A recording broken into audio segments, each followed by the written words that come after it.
Well, hello everybody, and welcome to the Vinyltreasure Show. I'm your host, Johnny G. Want to welcome you to a special Thursday edition of the Vinyltreasure Show. I have a special in-studio guest. Bill Olb is here for. It's not a gospel show, although he's working on a gospel show, which will soon follow his fifth gospel special here. But it is a special show with Bill Olb. It's an all-vinyl 78 show, and I think it's going to be a great show. I don't have these records, so I'm kind of envious of that. But Bill, welcome to the program. Thank you, Johnny, and welcome to our listeners. And before we begin, I wish to thank the listeners for the excellent response they gave you, Johnny, for the June 26th gospel show. So I appreciate that very much. Sometimes it really surprises me, the response. So we're going to start out today's show with a little introduction. JohnnyG's Vinyltreasure 78 Rhythm and Blues Vinyl Special, presented by Gordon Freeman and myself, Bill Olb. All records played are from the personal collections of Gordy and Bill. Welcome to Johnny G's Vinyltreasure Show, Thursday, July 24th. We are presenting 78 RPM Vinyl Rhythm and Blues special program. And I'm going to start the show with a little introduction regarding vinyl. First of all, Thomas Edison is credited with the invention of the first phonograph player in 1877. The 78 RPM disc became the recording industry standard 1925. The machine governors had a normal speed of 78.26 per minute with a time limitation of 3 minutes per disc side. 3 minutes? That was the limit. That was the limit. Okay. The U.S. government during the World War II years created Vinyl Light and the Form VAR recordings to be distributed to the armed forces, making them more durable for overseas transportation. The problem initially was that the shellac records, due to transportation, were breaking on ways to different parts of the world. The recorded music and pre-recorded entertainment for the troops was featured on various world locations. The discs were 12 inches, speed of 78 RPM. Some discs were even larger. They were manufactured with the production of multiple copies. Many armed force broadcasts and recorded radio programs like Jubilee, Command Performance, Airmail Special were regularly viewed or heard. Transcription recordings and personal album V-discs by well-known artists in the 1940s, such as Louis Jordan and the Tiffany Five, Delta Rhythm Boys, were also provided to the troops as musical entertainment. Some of the late 1940s commercial record companies were inspired to try and manufacture the 78 disc in a method similar to the U.S. government during the war years. They called it a polymers, Polymers method with proprietary formulation names, meaning that the record companies had to form companies for the type of ingredients they were putting in the vinyl mix of plastic. Mercoplastic was Mercury. Metrolite was MGM Records. Decca-Lite was Decca Records and was considered transitionary, classified by the industry as vinyl records. Originally, they were not classified as vinyl records, but a number of years later they were. The most popular vinyl discs issued by the late 1940s and early 1950s were the RCA Victor Thin Style Flex discs, which were primarily used by record companies and magazines for promotional purposes. The majority of 78 RPM records for today's special are the thin flex discs. The year 1952 saw RCA Victor's 78 discs become the industry standard for vinyl promotional discs. The 1948 record industry war of speeds between Columbia, 33 1/3, and RCA Victor, 45 single, introduced vinyl to their new format record products. Most radio stations in the 1950s still had 78 disc players in the studios. It appears a number of record companies like RCA believed the tremendous sonic high frequency sound quality was best generated to promote vinyl 70 RPM discs. RCA, in my opinion, made the best flex disc. During the first song we play, Johnny G is going to give you, hold up a few records showing the Mirco Plastic and the Metro Light. Dean Barlow's Crickets, their big first record, You're Mine, on MGM, was recorded on the Metro Light vinyl style. The record was a big New York vocal group hit. By then, a very unknown group, known primarily in the New York City area.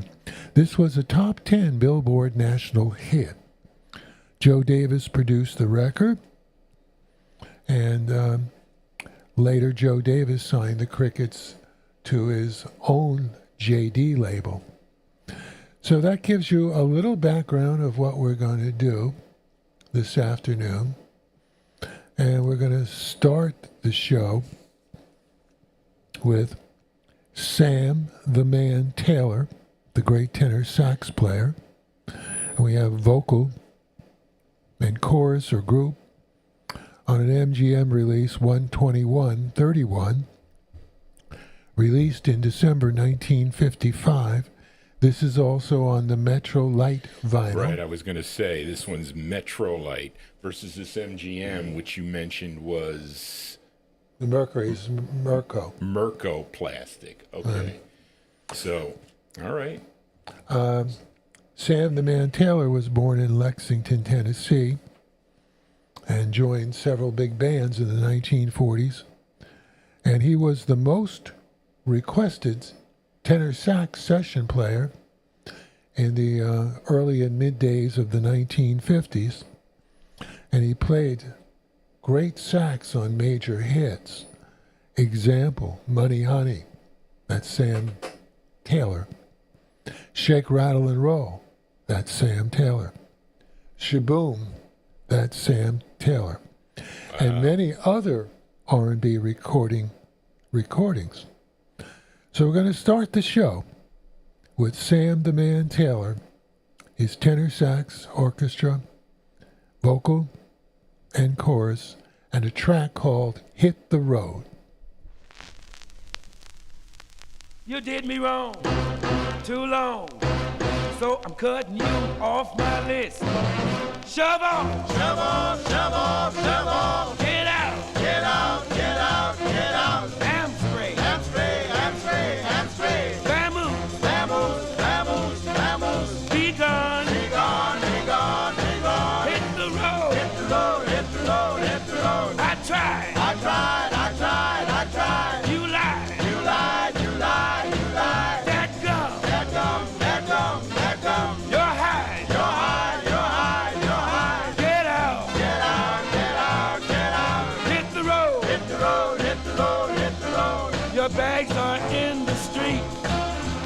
door is open wide. So all you have to do is let your conscience be your guide. Shove off, shove off, shove off, shove off. Get out, get out, get out, get out. Amstray, amstray, amstray, amstray. Vamoose, vamoose, vamoose, vamoose. Be gone, be gone, be gone, be gone. Hit the road, hit the road, hit the road, hit the road. One for the money, hey, two for the show. Three to get ready, blow, slam, blow.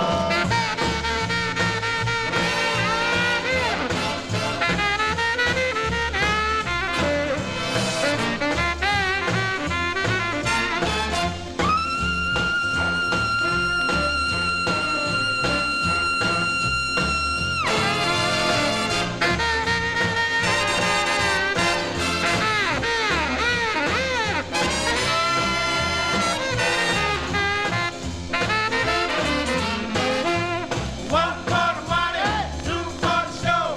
Three to get ready, and out you go. Oh yeah, oh yes, oh yes, oh yes. I know, I know, I know, I know. Don't talk, don't talk, don't talk, don't talk. Hit the road, hit the road, hit the road. Yeah, hit the road, hit the road, hit the road, hit the road, hit the road, hit the road, hit the road, hit the road, hit the road, hit the road, hit the road, hit the road. It's a long, long road. Hit the road, hit the road, it's a long, long road. It's okay, Bill. Sam the Man Taylor, Hit the Road, MGM Records. Our first record we're playing this afternoon on the Johnny G's Vinyltreasures, 78 all vinyl recordings. The second record we're playing is by a well-known group to our listening audience, the Robins. And in January of 1953, Grady Chapman joined the group. And their first session was January 21, 1953. And we're playing this next record on a disc jockey white promo thin flex vinyl, RCA Victor number 205271. Both sides of the records are written by all five of the Robins, which is pretty interesting in a way. And the tenor singer added to the group, and his first recording with the group that was shortly released in April of 1953 is Grady Chapman. Mm-hmm. The release date is April 10th, 1953. Billboard reviewed it in their April 25th, 1953 issue. Both stars, they used to rate the record by stars. Both sides of this record received a 3-star rating. The flip side is more well known to most of our listeners. It's OY. And King Records covered this R&B record with their own group, the Orchids. Orchids, right, yeah. And they covered it almost identical. Both songs are on the King release. So our next recording, a great jump record, the Robins, and this was possibly their first record that received some radio airplay with Grady Chapman. It's called All Night Baby.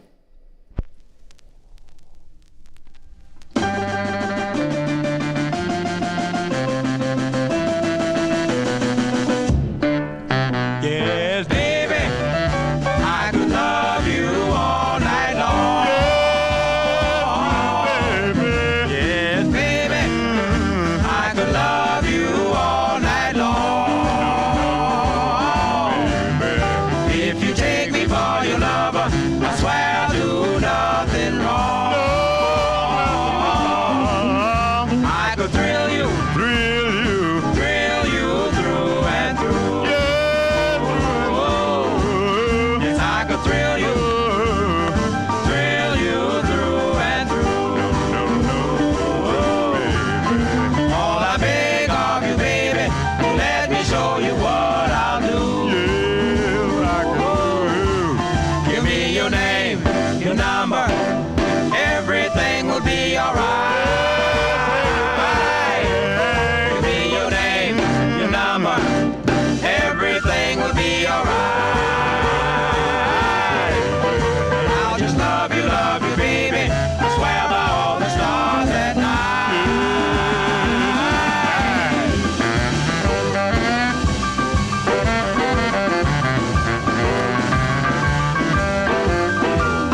just heard the Robins All Night Baby, RCA Flex Disc 78, disc jockey white promo copy.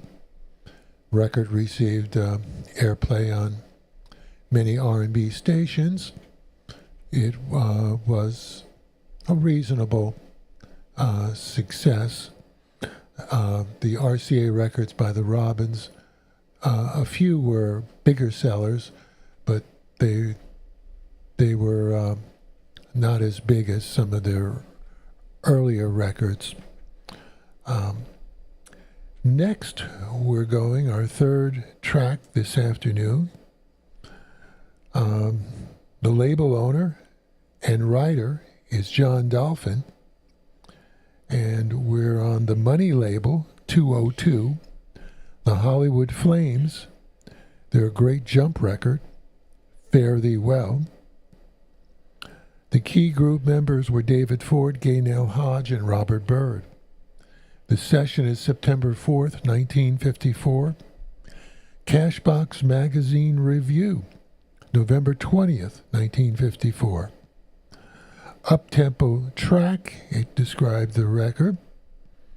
And the flip side is an unusual up-tempo record, Clickety Clock. You play that record and you say, gee, I don't know too many records that sound that way. So we're going to play the Hollywood Flames, Fare Thee Well, a really nice record on the Money label, is next. Oh, I never saw a Money promo or never saw this record. It's the first time this is a treat for Johnny G, folks. Here you go. The Hollywood Flames.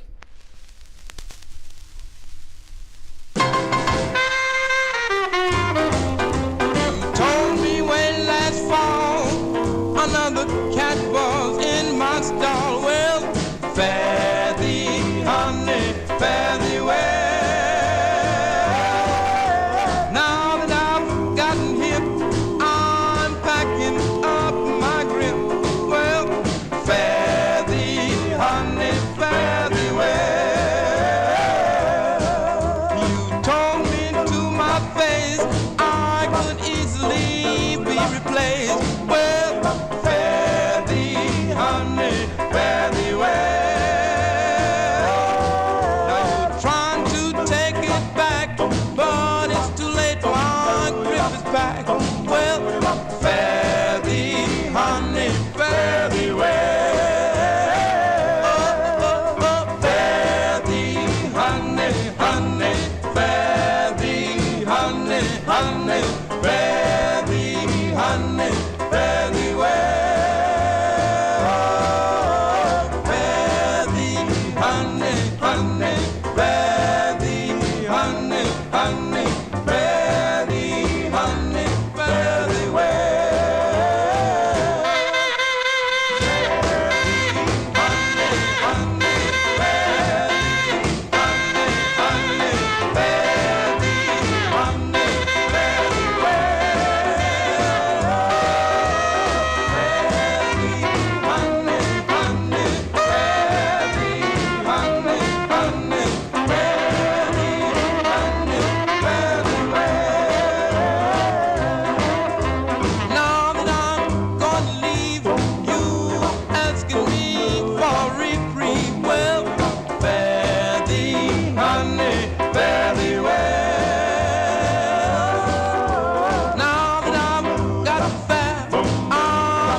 Bill, that is such a phenomenal sound there on that record. And Johnny, your studio And turntables really bring out you notice the saxophones, how they stand out. I mean, so much better than the 45. My 45 plays horrible. I mean, with the groove so tight, and this plays great. It says race on it, folks, by the way. John Dolphin at times was a little behind. So that was wow. The Hollywood Flames. And they're fairly well on Money Records 202. We're next going to a very hard record to find on vinyl. Yeah, tell me about it. This is a group called the Love Notes, and their record Surrender Your Heart on Imperial 52-54. And this is a thin flex vinyl record. Session September 1, 1953. The release date is September 53.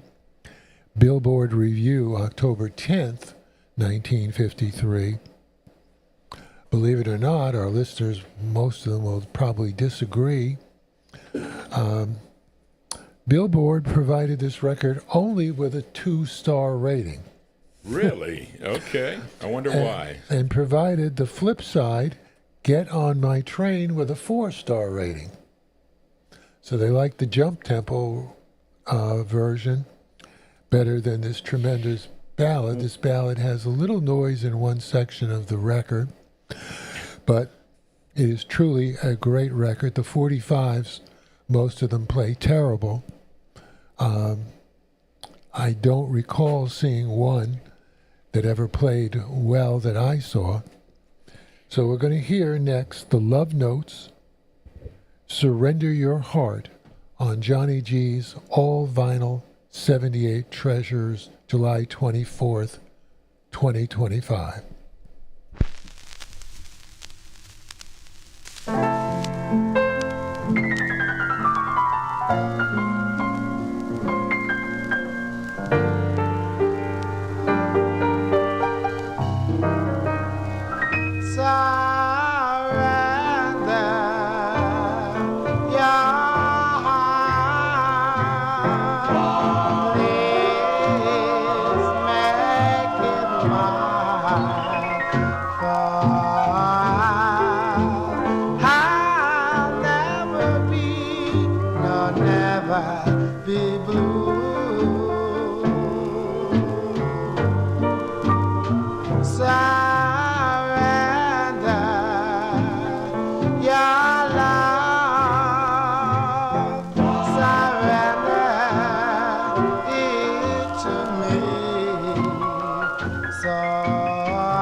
Sometimes I dream of you, and I want you to know you're my destiny, and my only desire is you, dear. So tell me now, please, what more can you ask of me? Please take my life.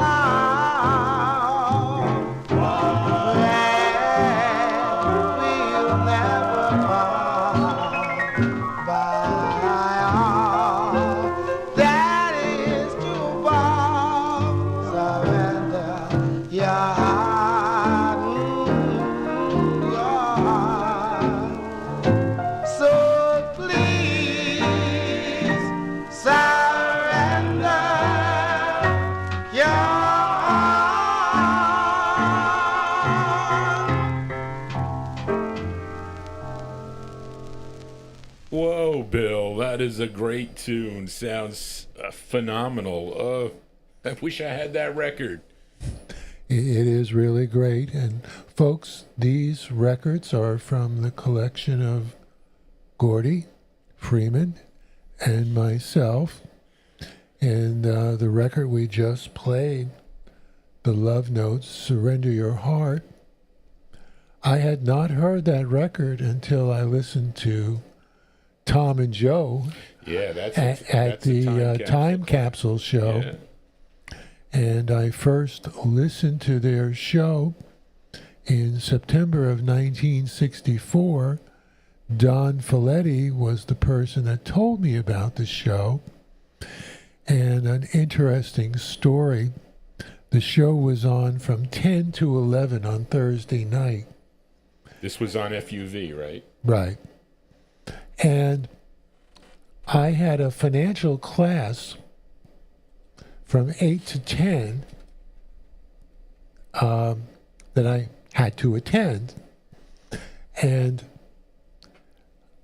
I disappeared from the class right at the button, and some of the other students decided to name me the Ghost.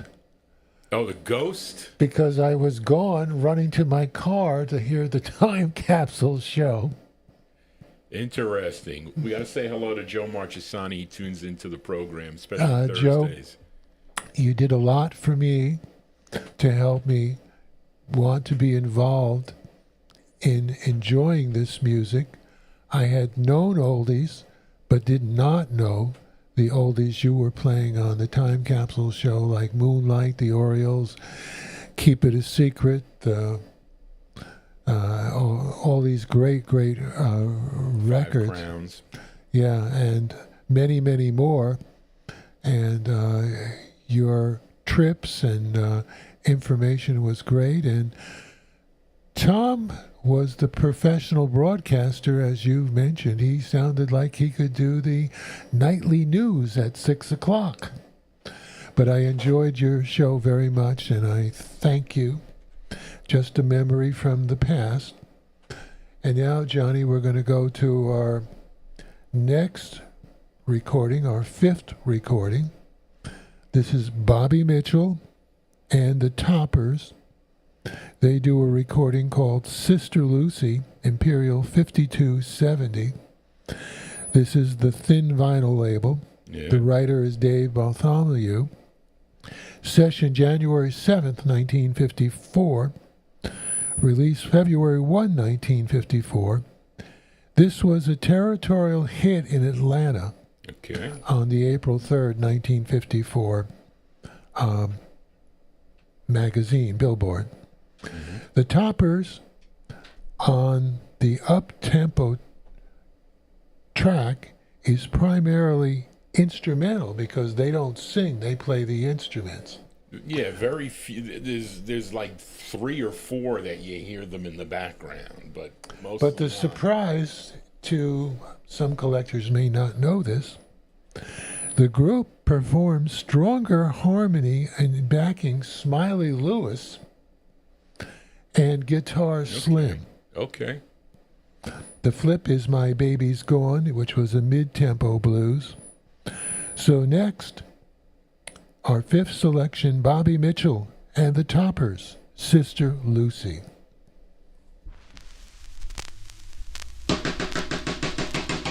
Hey, man! Hey! Did you see Sister Lucy? No, man! She got drunk last night. What? Man, her eyes was closed and her head was tight. She was reeling and rocking, and she had a fight. She was lamping and tapping, romping and stomping all on Rampart Street.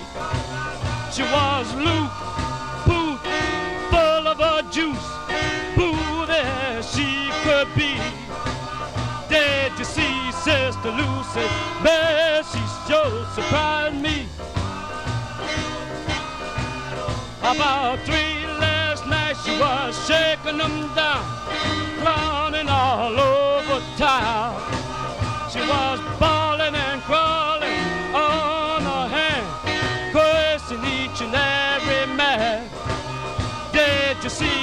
Sister Lucy, man, she raised some sand.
And everyone she sees. Did you see Sister Lucy? Man, she sure surprised me.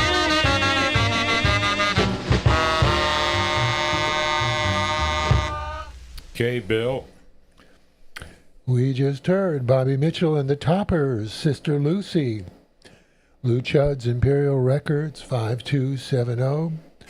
A vinyl recording, the great co-writer and talent scout for the New Orleans area, Dave Bartholomew, wrote it, and he also found the group. In the mic.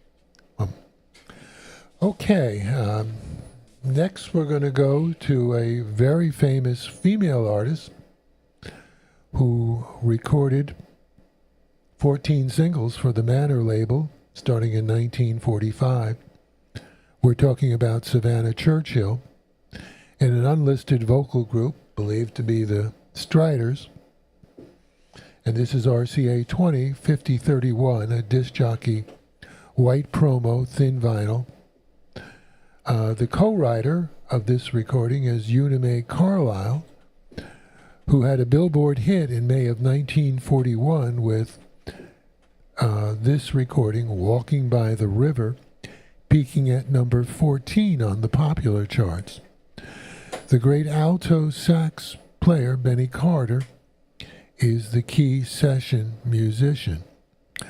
Miss Churchill from Colfax, Louisiana, was raised in Brooklyn. She was first signed by Joe Davis, Beacon label 1942, to be the vocalist with Jimmy Lytle and his All-Star 7, with the hit song Fat Meat is Good Meat, reaching number 11 on the Billboard popular charts on January 2nd, 1943. And this record was a big seller for an independent label, sold more than 200,000 copies. Whoa.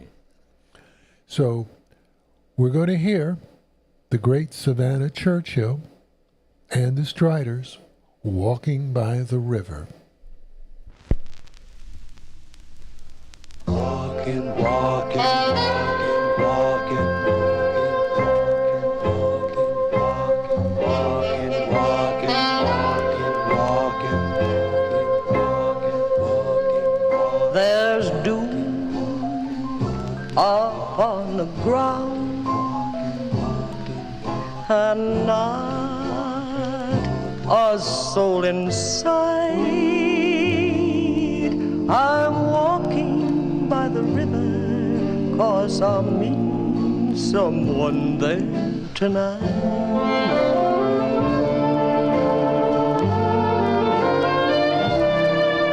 I hear a distant song, I see a far-off light. I'm walking by the river, 'cause I meet someone there tonight.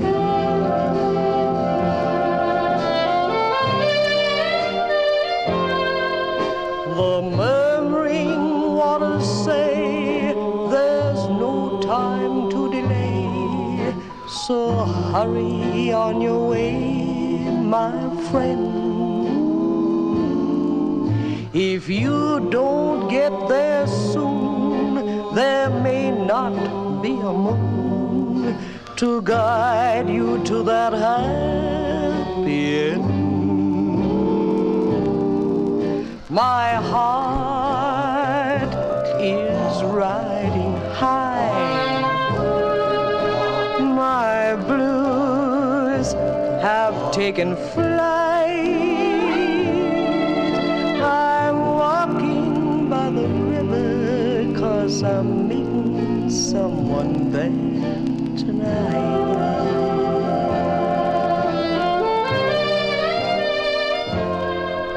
The murmuring waters say there's no time to delay, so hurry on your way, my friend. If you don't get there soon, there may not be a moon to guide you to that happy end. My heart is riding high. My blues have taken flight, and I'm walking by the river 'cause I'm meeting someone there tonight.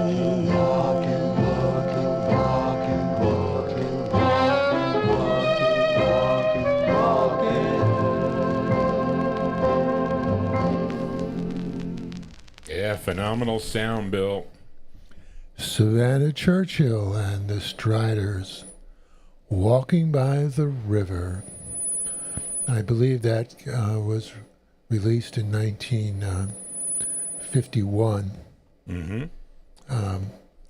The next record we're going to play is a hard record to find on a promo, Yeah, for I've sure. never seen it. First time view for Johnny G. And we're talking about the group from Detroit, Alonzo Tucker, the writer and member, the Royals, starting from tonight on the Federal DJ Special 12077, white label, not for sale, semi-flex. This is the second release of 10 prior to the name change to the Midnighters. Session, January 8th, 1952, was released May 13th, 1952. Billboard Review, June 2nd, 1952. This song, similar to the Love Notes, only received a 2-star rating. And I know that collectors over the years have really loved this record. The flip, I Know I Love You So, received 3 stars. And here's another record that Joe Marchesani introduced to me. The Royals, starting from tonight, is next on Johnny G's Vinyl 78 Treasure Show.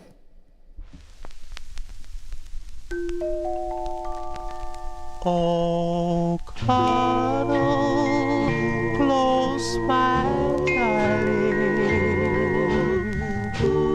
and whisper in my ear. Whisper sweet words, dear. You know I long to hear. Tell me that you love me and long to hold me tight. Say you'll be mine forever, starting from tonight.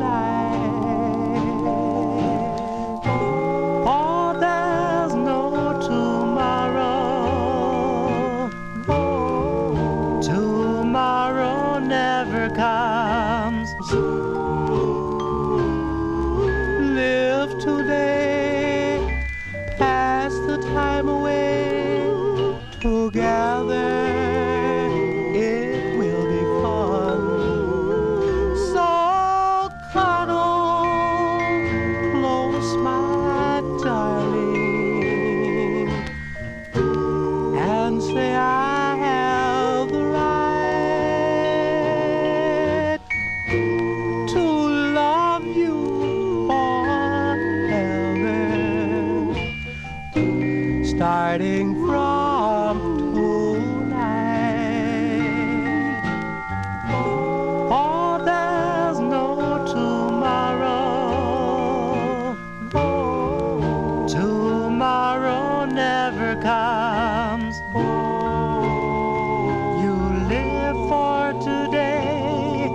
and pass the time away. Well, together we'll have fun. So cuddle, cuddle close, my darling, and say I have the right to love you forever, starting from tonight.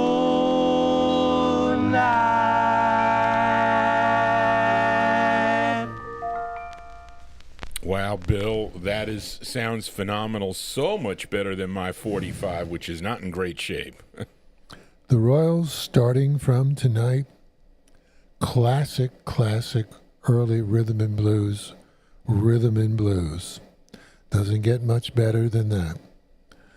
Our next selection is a blues record by a famous writer and blues musician, singer, Otis Blackwell. He was with RCA Victor in the year 1952. This is RCA Victor record 205069. This again is a disc jockey white promo, thin flex vinyl. Writer Otis Blackwell, born February 16th, 1931, raised in Brooklyn. This is an up-tempo blues jump track. Billboard Review, November 8th, 1952. 3 stars for both sides.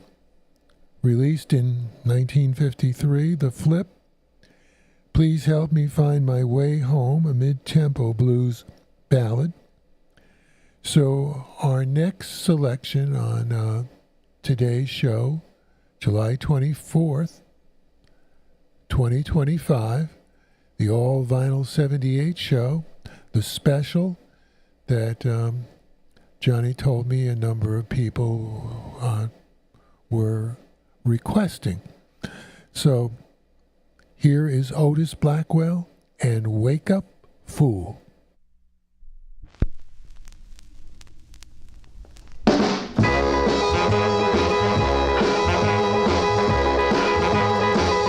Well, if you never had no love, fool, you'd better get it right away. Well, if you never had no love, fool, you'd better get it right away. Take a tip from me, you'll be sorry to your dying day. You'll wake up early in the morning, feeling very lonely and blue. You'll wake up early in the morning, feeling very lonely and blue. But you'll have a much better feeling, you've got somebody next to you. So wake up, fool, don't you wait until it's too late. So wake up, fool, don't you wait until it's too late.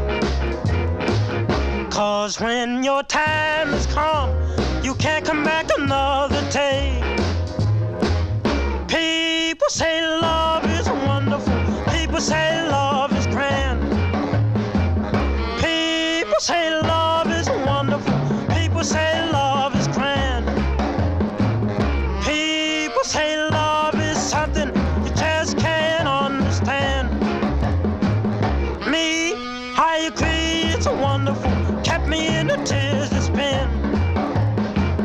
Me, I agree, it's wonderful, kept me in the tears it's been. It may be hard to understand, it's sure something good to be in. So wake up, fool, don't you wait until it's too late. So wake up, fool, don't you wait until it's too late.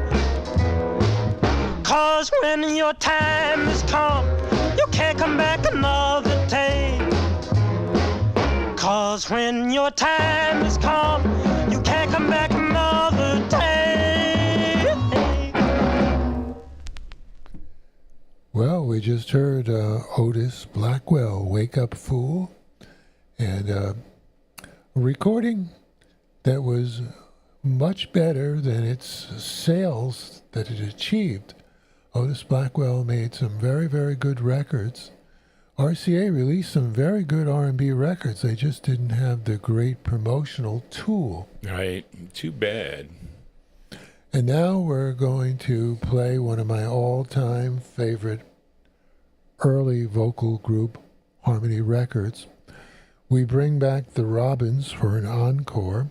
Mm-hmm. My favorite Robins record, How Would You Know? Mm-hmm. Victor 20, 54, 34. And this is on a disc jockey white promo thin vinyl. Mm. The writer is William Richard Jr. of the Robins. The RCA sleeve, which I'll hold up. Yeah, we should. It's actually posted on my Facebook wall. Those of you go to John Galindo. There are some scans there, and this is a special autographed sleeve. Grady Chapman, when he came to United Group Harmony Association in November 29th, 2003, he autographed this record for me. And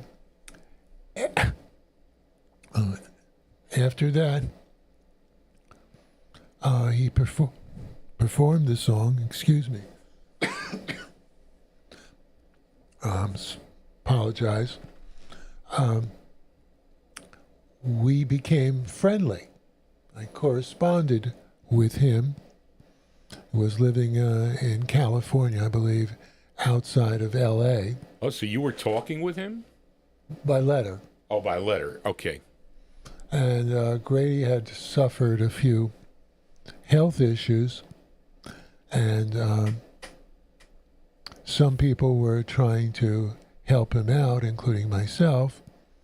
And then I had a conversation with him after that, and I told him that I was trying to ascertain whether Cleve Duncan and the Penguins sung Earth Angel on February 2nd, 1954, on the Perry Como variety show. Okay. And I said, I can't find any place, any information about that. I've went to the Perry Como archives, written them. They were not helpful. And he said, well, I know Cleve Duncan. I'll call him and see what I can find out for you. Unfortunately, he did call Cleve Duncan, and Cleve Duncan, an interesting individual, probably a little taken back that Earth Angel probably sold 11 million records, and he wasn't a millionaire or something like that. Yeah. He wasn't responsive to Grady's request, and then I told Grady, just forget it. You don't need any issues. So that little story, because I tried to collect film from vocal group appearances on TV back in the 1950s. So did you know from like TV Guide or something that they were singing on that show, or were you just asking? Somebody told me that the Penguins were on that show and sang Earth Angel. The month was perfect because it was a really big hit. It was in the top 10 of the Billboard, reached number 8 in the national chart. But I couldn't pin it down. And I didn't want to take rumors. Mm-hmm. I mean, just like the Dominoes were supposed to have appeared on Ed Sullivan's April 10th, 1953 show, right? His variety show. But when I dealt with Sofa Enterprises, they found no show and no Dominoes on that show. Okay. So you just don't want to be chasing things that are possibly made up or not existent. Okay. Well, anyway, we'll get back to the show. And first, before we go back to the show, I want to mention that Frank Gingero and Gordon Skadberg, the host of the Rhythm and Blues Serenade, are listening today. They're on WRHU 88.7, Hofstra University. They're on Sunday afternoons from 3 to 6. Right now they have some good repeat shows playing. They're off for a little while. And they've done a lot for Bill Old over the years, all the Christmas shows that I've done there. So these are two really great people, really into the music, a wealth of knowledge. WRHU, it live streams also, so I recommend it to our audience. We're going to next play the Grady Chapman classic tune, How Would You Know? And when I say that your kiss is divine, don't think that I'm handing a lie. For if I never told you so, how would you know? How would you know? And when I say that there's no other one, don't think that I'm just having fun. For if I never told you so, how would you know? How would you know? I wonder if I'll ever hear you say I love you, dear, like I do.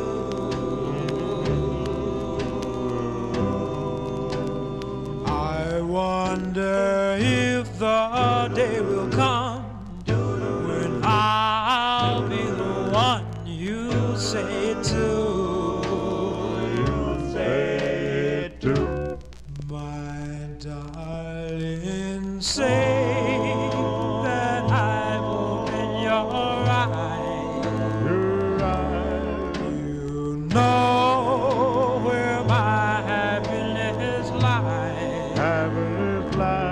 For if I hadn't told you so, how would you know? How would you know? I wonder if I'll ever hear you say I love you, dear, like I do.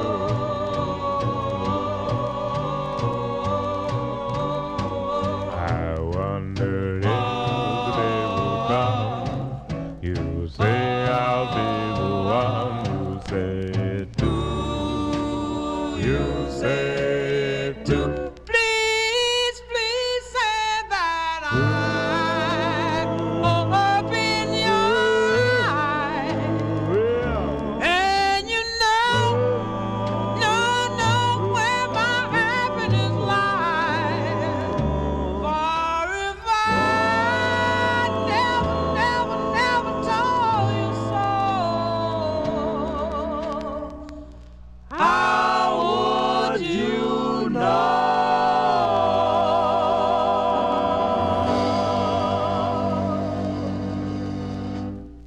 Wow, Bill. That's a tremendous record. And if you were at UGHA shows, he sang live at UGHA very close to the record. It was incredible. Grady Chapman, a smooth voice. We're going to go to our 10th record this afternoon. Originally, the Griffin brothers were recording for Dot Records in the early 50s. And then something happened. Buddy broke off, and then it was Buddy Griffin. And a woman named Claudia, which I believe was his wife, and his orchestra, and they signed with Chess Records in late 1954. And in October 1954, Claudia sang with a group on this record, and the group was the Moonglows. Please Come Back to Me, which is a favorite of mine. The flip side was the Airplay record, I Want to Hug You, Kiss You, Squeeze You, received a 4-star rating. The track we're playing, the ballad, received a 3-star rating. Mm-hmm. So we're going to hear a disc jockey copy, not for sale. It looks cool. A vinyl record. Believe it was recorded in Chicago. And it was announced in 1954. Folks that know the Griffin brothers realize that Margie Day had sang with them a long time. Mm-hmm. But Claudia came into the group, and she does a great job on this next recording. Please Come Back to Me.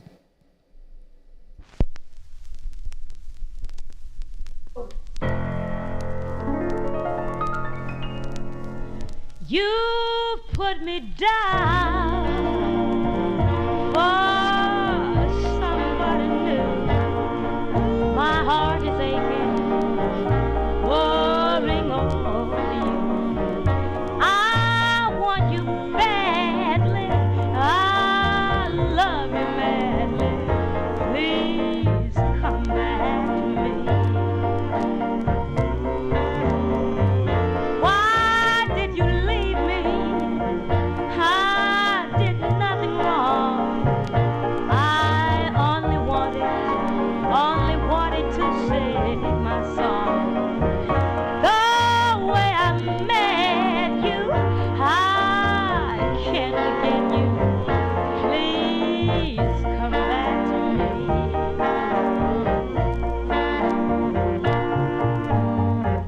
I did all I could that I thought would make you proud. I must admit, I really did my part. But now you're running around with some other girl in town, and I swear you're really breaking my heart. My life is dreary, I wanna die. I can't forget you, no matter how hard I try.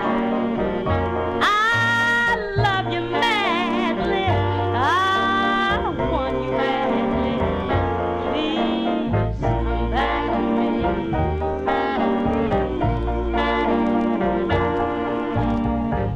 I did all I could that I thought would make you proud. I must admit, I really did my part. But now you're running around with some other girl in town. I swear you're really breaking my heart.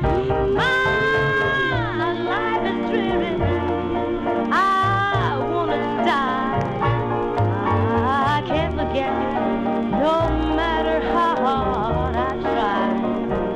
I want you badly, I love you madly. Please come back to me.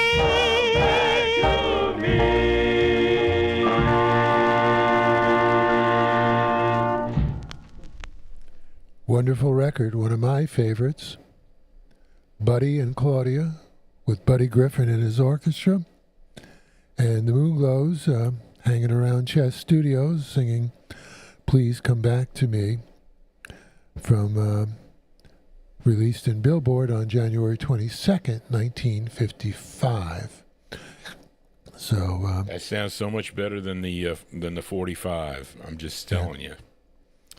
These.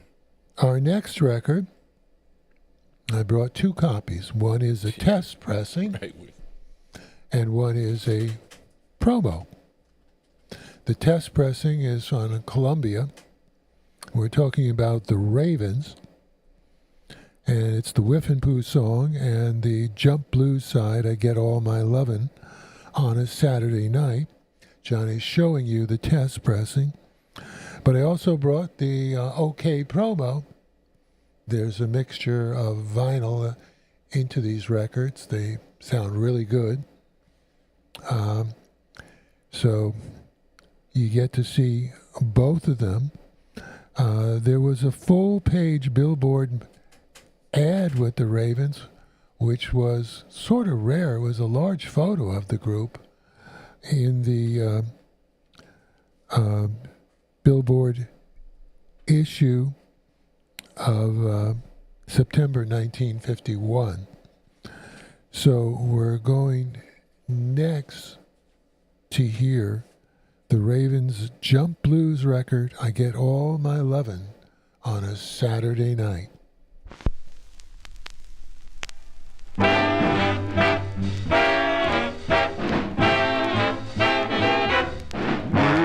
I get my lovin' on a Saturday night, enough to last the whole week through. I take it easy all the other days, 'cause that's the human thing to do. She knows all the answers and she never complains. She comes to see her daddy and she sure can entertain. Well, I get my lovin' on a Saturday night, enough to last the whole week through. I get my lovin' on a Saturday night, enough to last the whole week through. I take it easy all the other days. That's the human thing to do. She comes to see that snow or rain, winter or summer, it's all the same. I get my lovin' on a Saturday night, enough to last the whole week through.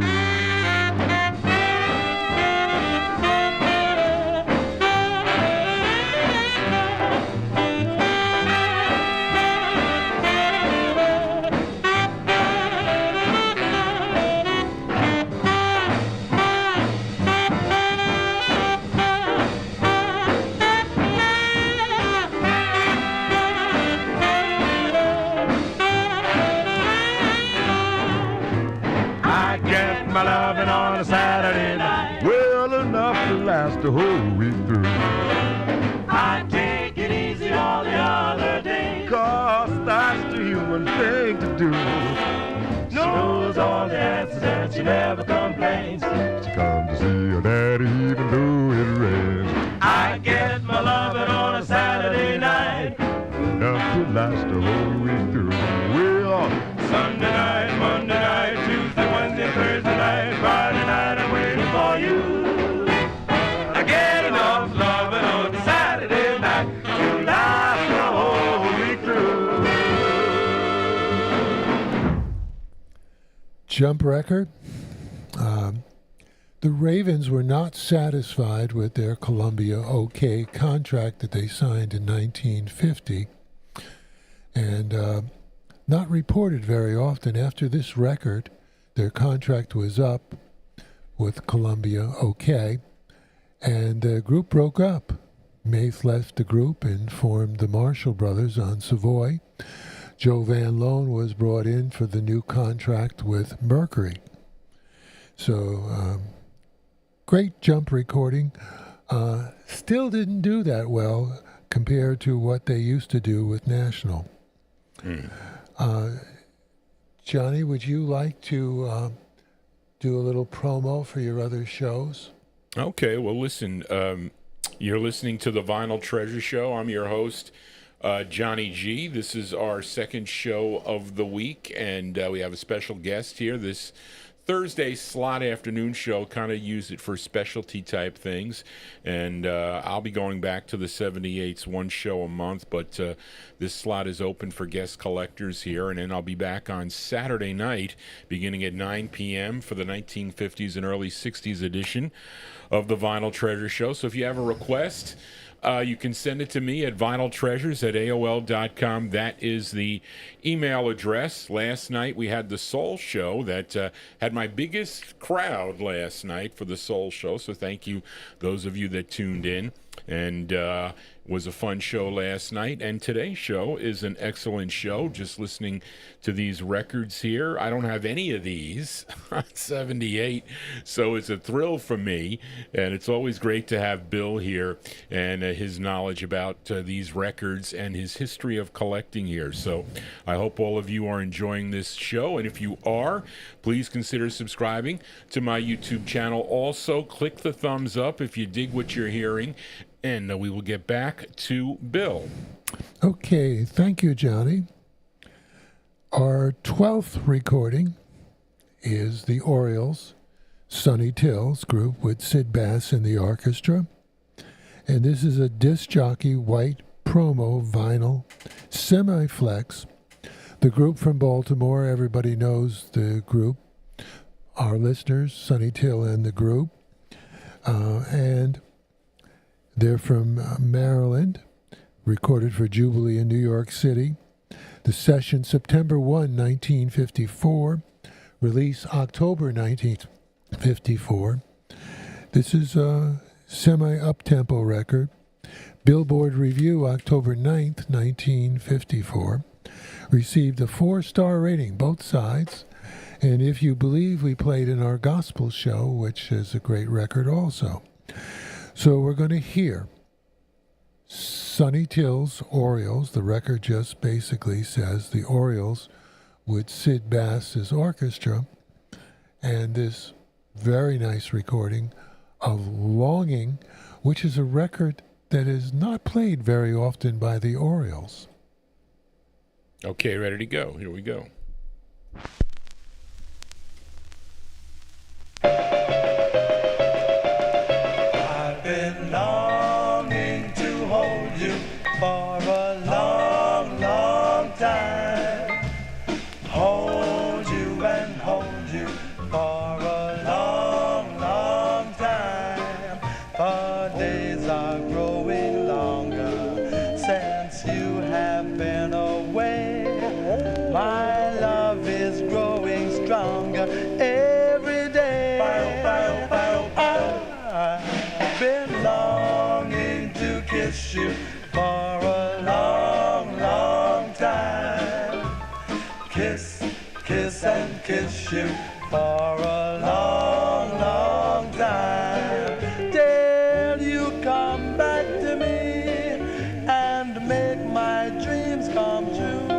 I'll be longing and belonging to you. I've been longing to hold you well for a long time. Hold you and hold you well for a long, long, long, long time. The days are growing longer since you have been away. My love is growing stronger every day. I've been longing to kiss you for a long, long time. Kiss, kiss and kiss you for a long, long time. Till you come back to me and make my dreams come true. I'll be longing and belonging to you.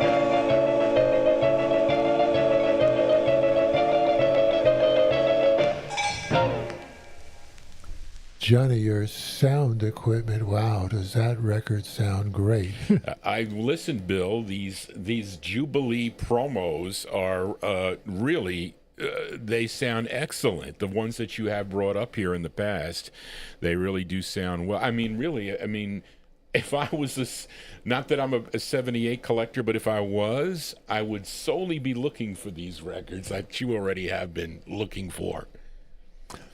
Yeah, and it's a little funny. At times I would ask big collectors on records that were only made on 78s, did you know the record was on a vinyl? And they'd say, well, I don't collect 78s. Well, that's what I say. There's so many collectors that, and for me, I neglected the 78s. And I told the guys when they would offer me, they said, Johnny, you want to buy some 78s? And I was like, well, really, only if it's not available on a 45. And it was a mistake. It was a mistake because Spence would say, Johnny, you need the gay tunes on the 78. You don't want the 45. You want the 78. So little by little, I was getting some of those things, but I passed on so many, and not knowing that these and promos like this, it was my mistake. You live and learn, I guess. No, you always do. You can't go back and change the past. The Orioles, Longing, we just heard. We're going to our only 1940s recording. Mm-hmm. The group is the Caldwells. Mm-hmm. They're on RCA Victor 202613. Not for sale promo, special purpose series, thin vinyl flex. The session was November 12th, 1947. The release date, December 22nd, 1947. The first of 3 singles on this label, and I don't know if they recorded for any other record companies. The Jump Side, I Gotta Move, was the record that received a little airplay back in 1947. But we're going to play the ballad side, and the group members that I researched are Alex Caldwell, John Caldwell, Dennis Caldwell, O. Grengle, whoever that is, and Helen Stewart. Mm-hmm. And this is a recording titled I Don't Worry Anymore. 1947 is next.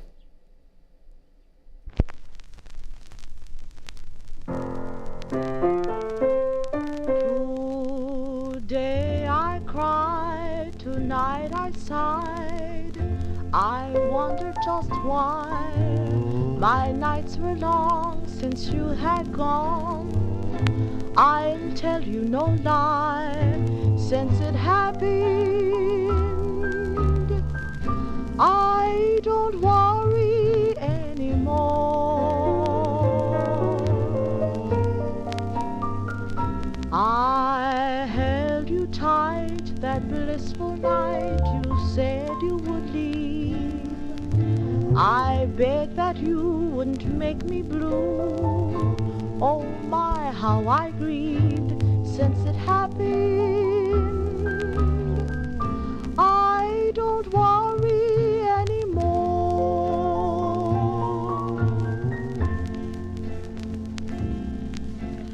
I saw you in another's arms. Oh, but it hurt me so.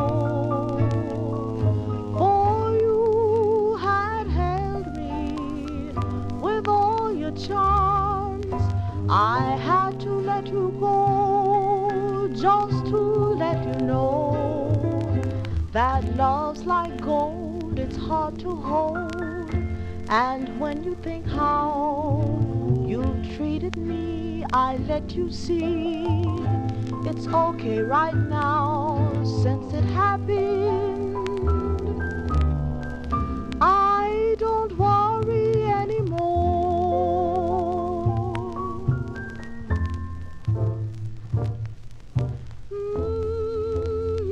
I saw you in another's arms.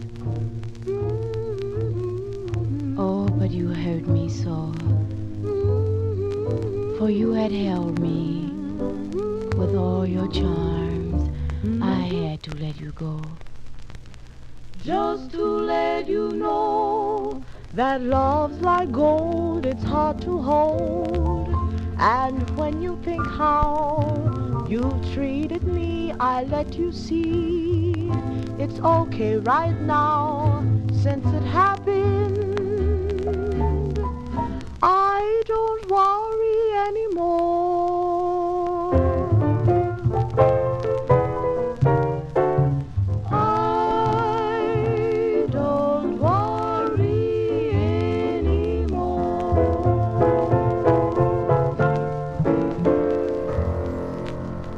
Wow, Bill, that is really nice for 1949. That's 47. 47. Even 47 doesn't even sound like a 47 record, but anyway.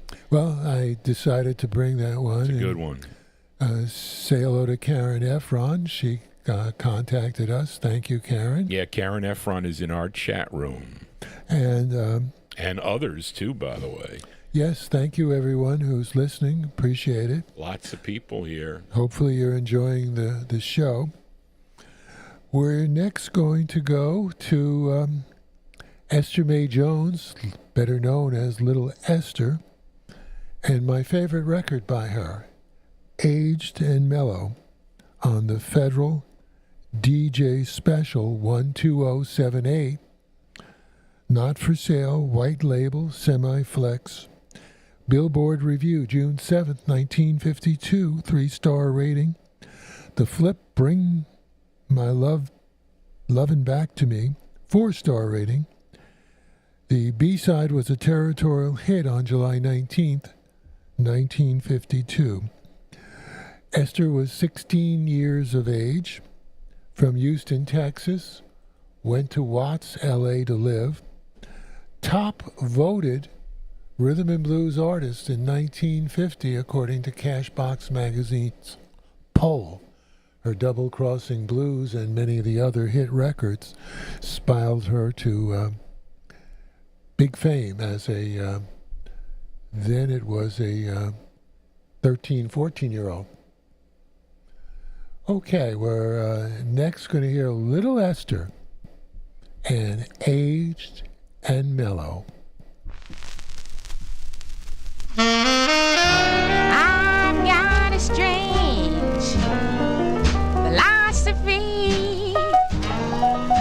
Nothing young appeals to me. I like my men like I like my whiskey. Aged and mellow. Some girls just can't seem to see why these little young cats ain't moving me. But I like my men like I like my whiskey. Aged and mellow. There's nothing greenhorn can do for me, 'cause my older daddy suits me to a T. Now I like my men like I like my whiskey. Ooh, aged and mellow.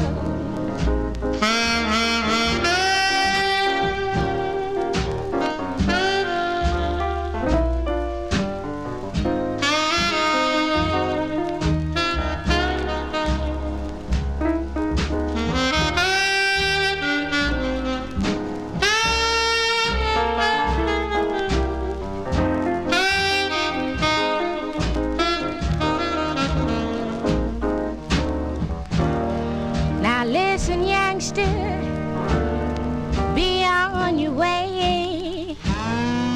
Don't bother me till a later day.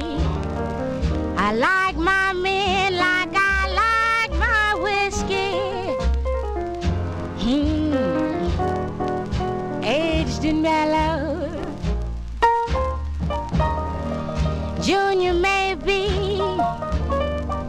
young and stronger, but I'll take Grandpa 'cause he's had it longer. I like my men like I like my whiskey. Aged and mellow. What a nice rhythm and blues record. Little Esther, Aged and Mellow on the Federal label.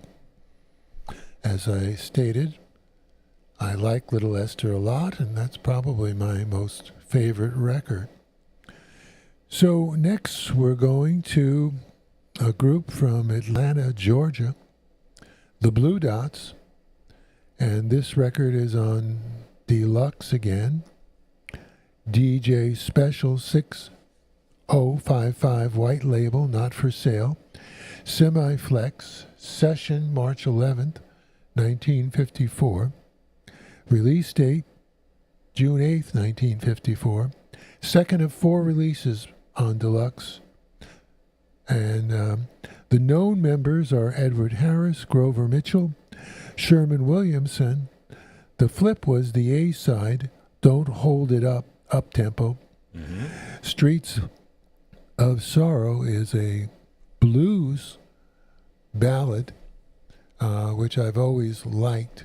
Mm-hmm. And this is next on Johnny G's Vinyl Treasures All 78 show. Oh, the lonely street of sorrow, paved with regret. My heart is calling and I'm lonesome for the one I can't forget.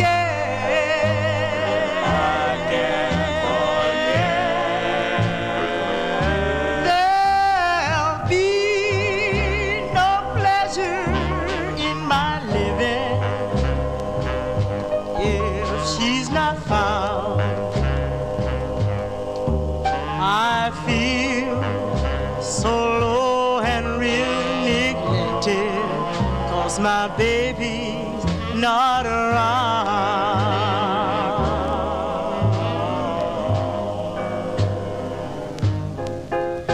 The sad long streets of sorrow, crowded with all lonely souls, and with even so much company, I'm lonesome and I'm lost.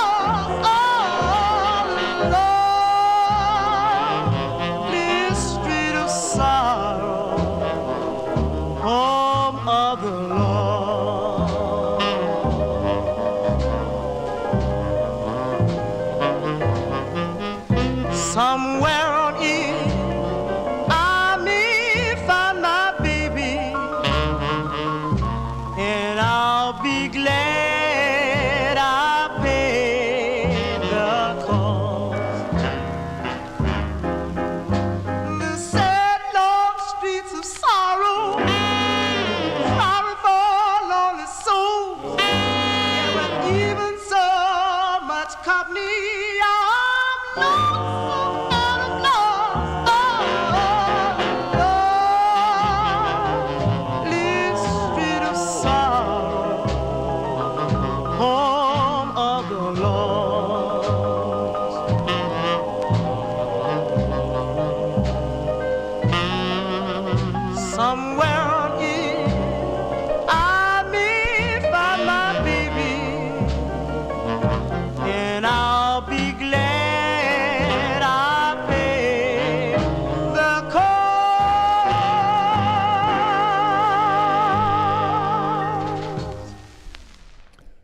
Bill. A blues recording, the Blue Dots, Streets of Sorrow.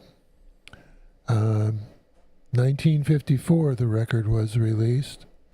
The group from Atlanta, Georgia. Next, we're going to go to a group that was originally known as the Crystals. And in the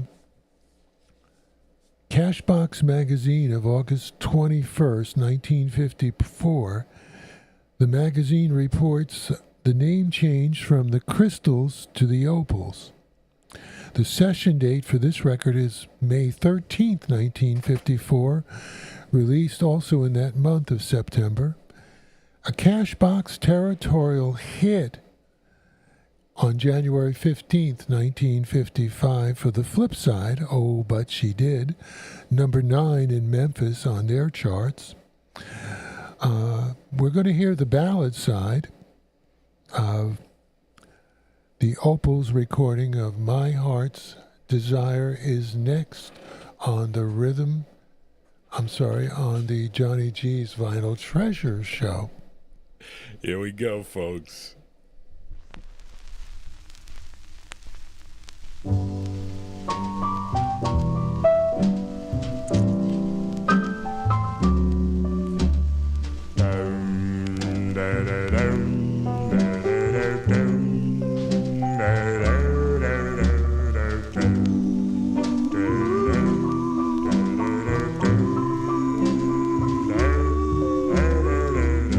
That's my desire to be near you.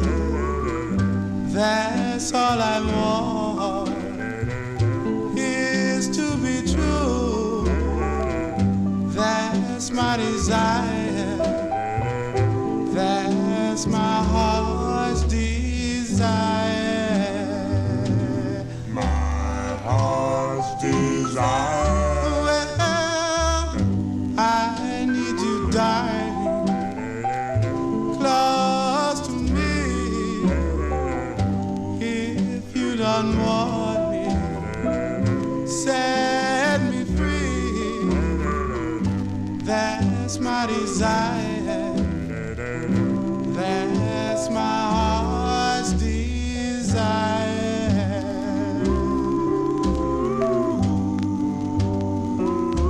Oh, remember the night when you were well. I love you so. Oh, remember the night when you were. I need you, darling. Yes, close to me. Well, I need you, darling, close to me. If you don't want me, set me free. That's my desire. That's my heart's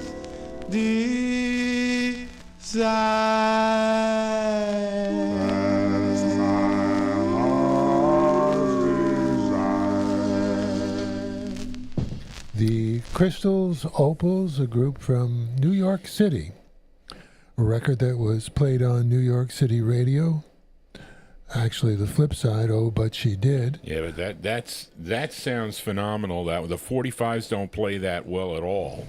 That's great sounding. We heard My Heart's Desire, and Johnny's great sound system and turntables hopefully are really coming across, I hope, well to our audience. There's multiple compliments about the sound. I'm telling you, it's like amazing. Well, again, it's not, remember, these are like those vinyls, and they are truly phenomenal. I mean, Bill, we were talking about this. If you ever want to collect these things now, they're difficult to find. Is one thing to find the 78s, okay, but to find these promos in these pristine conditions, it's I mean, this is really a premium here today. Thank you, Bill, for doing this.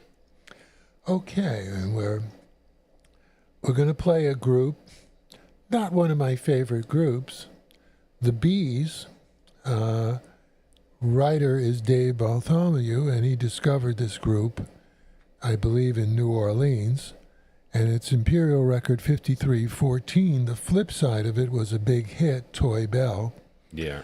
And this is a disc jockey copy, white thin flex vinyl. Session September 10th, 1954, likely New Orleans, was released in September of 54. And upon release, within 30 days, this record was being played in about 7 or 8 cities, the Toy Bell side. Yeah. We're playing Snatch and Back side this afternoon. Now, Billy Bland has an unissued track that came out later on an EMI compilation of Darling Please. He's the Billy Bland on Old Town. Yeah, Let the Little Girl Dance. That's what this group, why this group is collectible for him.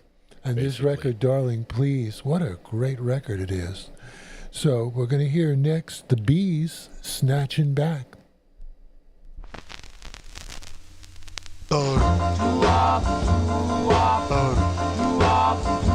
How you want me to love you, and you keep on snatching back. Come here, pretty baby, ain't gonna be like that. I'm in love with two women, and I can't tell them apart. Yes, one is my living, and the other one is my heart.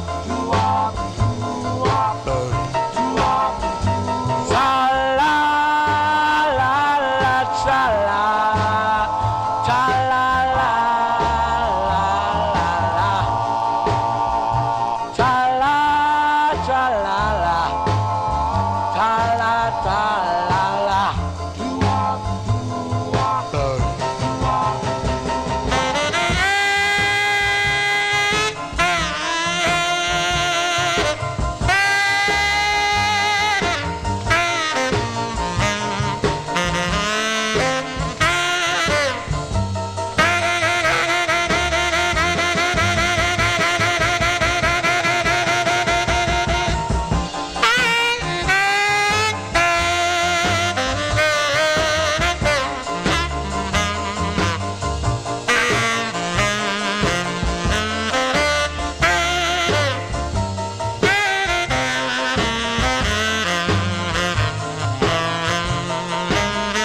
Girl, you say you 3 times 7, and you just made 21. Come here, pretty baby, let's have ourselves some fun. Tra-la, la, la, tra-la, tra-la, la, la, tra. Tra-la, la, tra-la, la, la, tra-la.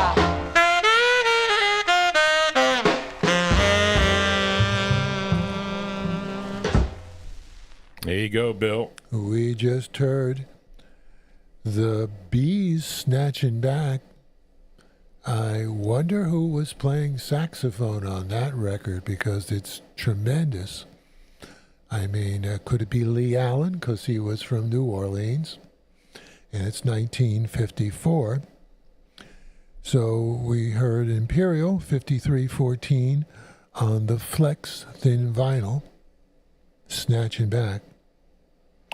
Now, the next group has a story, The Counts. And we're going to play My Dear, My Darling, Dot Record 1210, Disc Jockey Sample, White Label, Flex Vinyl, Cashbox Review, July 31, 1954, and gave it a favorable rating. Okay? I would too. Released in July 1954, a territorial hit on August 18th. In 1954, number 8 in Memphis. And the original group was from Indianapolis, Indiana. Yeah. The lead was Chester Brown. Uh-huh. Then there were other group members, James Lee, Robert Pennick, Robert Wesley, and Robert Young. What is my amazing story? UGHA brought the Counts in, the original group, on July 31, 1999, to perform at his show. I couldn't believe every record they sung sounded just like the record. Johnny mentioned to me, listened to one of the UGHA DVDs and heard the Counts, and he said, they sound like the record. Yeah, just like the record. So they were a very excellent group, And the sad part, this was the last show that all the group members were alive because one of them passed away shortly after. And I think they're all gone now. Yeah, they probably are at this point. Yeah. The flip side, she wouldn't say yes, but this was the side that counts received airplay in different cities on Dot Records. We're going to hear My Dear, My Darling, Dot 1210.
Just heard the Counts on the Dot record label, My Dear, My Darling. And by the way, when the group came to the UGHA show, they were very nice folks, and they tried to answer questions, and they had some interesting little bits and stories they told. Next, we're going to go to our 19th selection. And we're going to a female artist, Mildred Jones, with the Pluma Davis and his Rockets. Right. My Thrill, Peacock 1638, a vinyl semi-flex Don Roby label.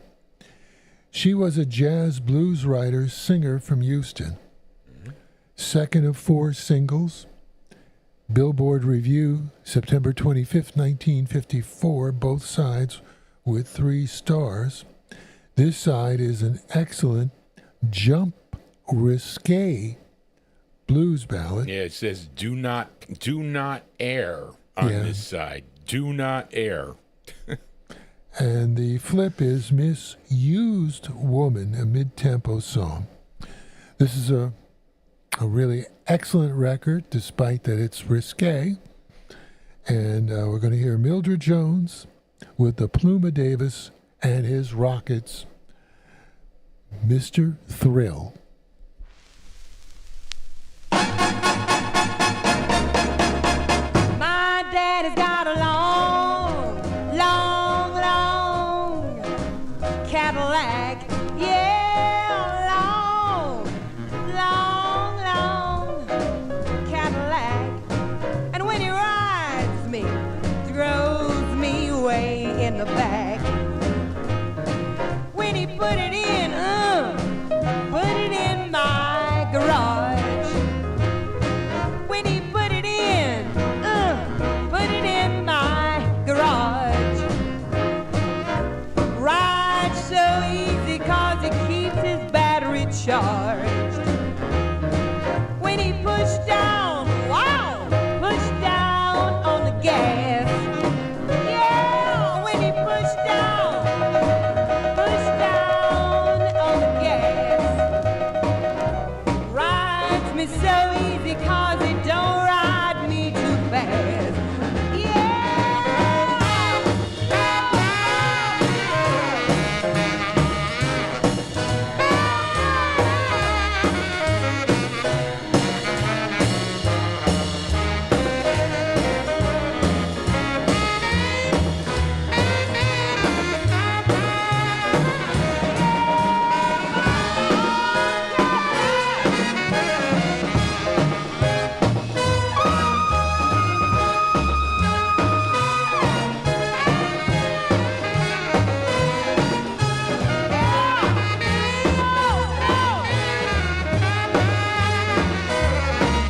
Got a V8 motor just full of horsepower.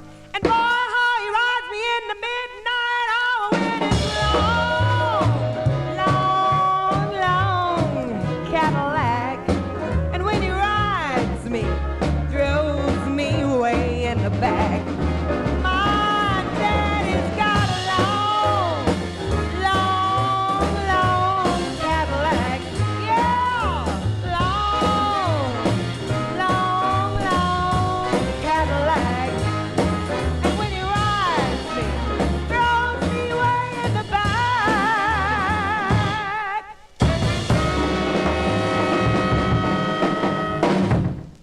I'm curious if she wrote this tune here, is what it is. Go ahead, Bill. She was a blues writer. Yeah, she wrote this record. Okay. I wonder what she had on her mind. I Yeah, don't know, how long are the Cadillacs now? They're pretty long. I can't park it in the garage. I had to get rid of mine. This is 1954, so I don't think it received any pop airplay. Well, no, not at all. Not when they say do not air. Well, we aired it this afternoon. Well, so I think it's a great record. I would have bought it when it came out.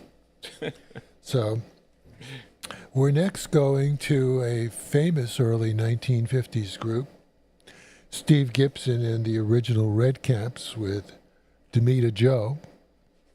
Steve Gibson on vocals, and the track is I May Hate Myself in the Morning, RCA Victor 20 4670, preview coming attraction, white label, thin flex vinyl, signed with RCA in 1950 through 1953, and the session is April 1, 1952, the release date April 11th, 1952, third of 8 releases for RCA Victor Records.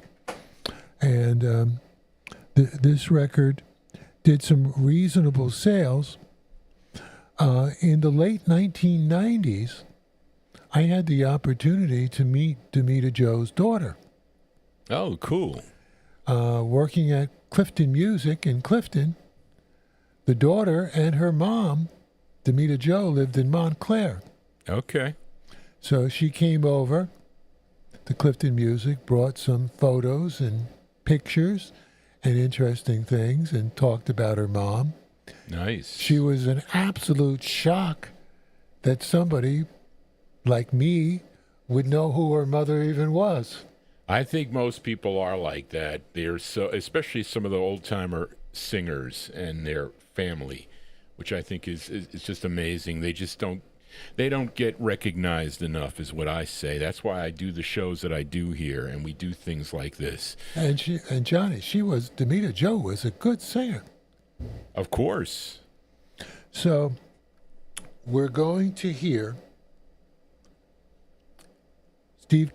Steve Gibson and the Red Caps, I May Hate Myself in the Morning, featuring Demita Jo and Steve Gibson.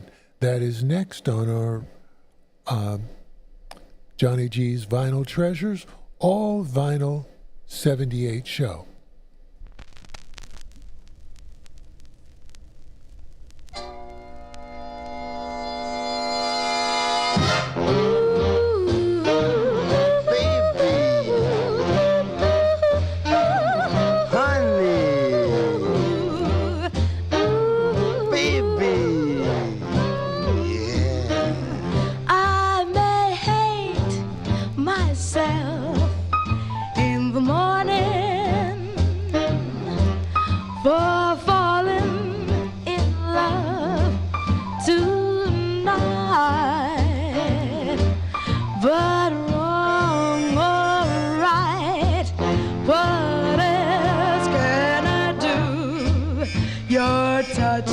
Is so thrilling, and I'm more than willing to be held, to be kissed, to be near you, to be loved till the stars fade from sight.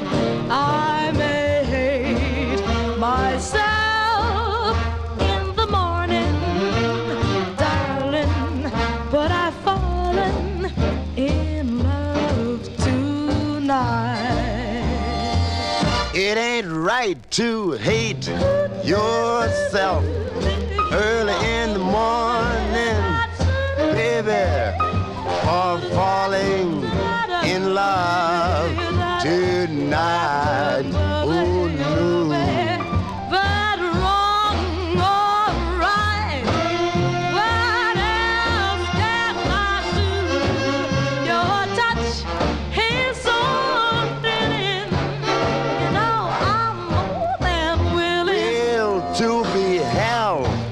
To be kissed, just to be near you, to be near me, baby, to be loved till the stars fade from sight. Oh yeah. I may hate myself in the morning, baby, but I've fallen in love tonight. Well, in love, yes, in love tonight. Well, baby, in love tonight. Nice record. Demita Jo, Steve Gibson, and the Red Caps. You could see how this record could be even popular on the popular radio station. Could be a semi-crossover record, although there was very few of those in the rhythm and blues field in the early 50s. So we're moving forward on Johnny G's Vinyl Treasures special show, vinyl 78's various formats.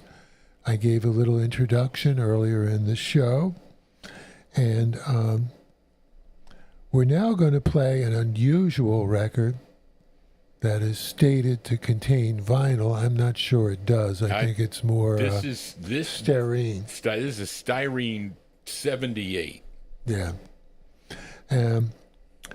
Still not common. No, well, no. We're going to play the group The Poets on the Flash label, 129. This is the black label.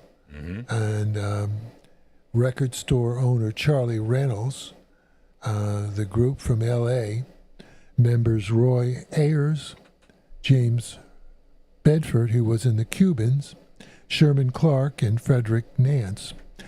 Billboard Review, March 17th, 1958. Vows, 3 stars. The Flip, Dead. Not many stars for that one. Yeah, well, but people request that record too, by the way, for some reason. So we're going to play the Poets record, our latest record that I'm playing this afternoon. March of 1958. Yeah. The Poets, Vows of Love. Bow wow down now now now now bow wow now now now now now bow wow now now now now now bow wow now now now now now bow wow now now now now bow wow now now now now now bow wow now now now now bow wow now now now now ma ma ma ma ma ma ma ma ma ma ma ma bow wow.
That's the vow of love there. Yes, you just now heard it. Now, now, now, now, now, now, now, now, now, now. Yeah, man. There you go, Bill. Yes, we just heard the Poets' Vows of Love. Not sure if the record has any vinyl in it, although it was marketed as a vinyl record. Oh, is that how they... Okay, but it's... So, I think it's styrene. Okay, I sort of agree with you, so our audience will forgive us for playing one that's not possibly... Well, again, like we said, anything, we should have called it non-brittle. That's what we should have called it. I wouldn't want to call it non-breakable because I don't want to say try to break although if we do drop these, okay, unless it falls awkward, they will not. It really won't break. If I drop it if you drop this on the carpet, it's not going to break. But if I drop the shellac, it's going to break. Okay, Bill, what is next? Okay, Johnny, we're close to 3 o'clock. Would you like to... No, we're good. Give yourself a little promo on some of the shows? Well, we'll say, okay, so folks, those of you that have... I'm going to switch it here. Those of you that come into the program late, you're listening to the Vinyltreasure Show. I'm your host, Johnny G., host of the Vinyltreasure Show here on YouTube. And I have special guest collector Bill Ohl presenting 78s, we'll call it non-breakable vinyl 78s. They got great durability, and plus they sound fantastic. And I don't have any of these records here, so this is a thrill for me, and to have guests that can come here to the program to play records that I don't have, and to give lots of information that many of our listeners and myself do not know. So if you do enjoy what you're hearing, please consider subscribing to this Johnny G's Vinyltreasure Show and give me a thumbs up if you enjoy what you're hearing. This is the second show of the week. I'll be back on Saturday night with 1950s and early 60s records that I play by year. And this is nice because we're kind of like mixing it up a little bit. Sometimes it's good to mix it up a little bit, don't you think? Let's go, Bill. What is next? Okay, before we go to next, I'm just going to mention my good friends Frank Gingaro and Gord Skadberg over at the Rhythm and Blues Serenade on Hofstra Radio, WRHU 88.7. It also live streams. That's probably the more common way to listen to it. And they're on Sundays from 3 p.m. to 6. Right now they're having some summer reruns. So, and those are very good programs also.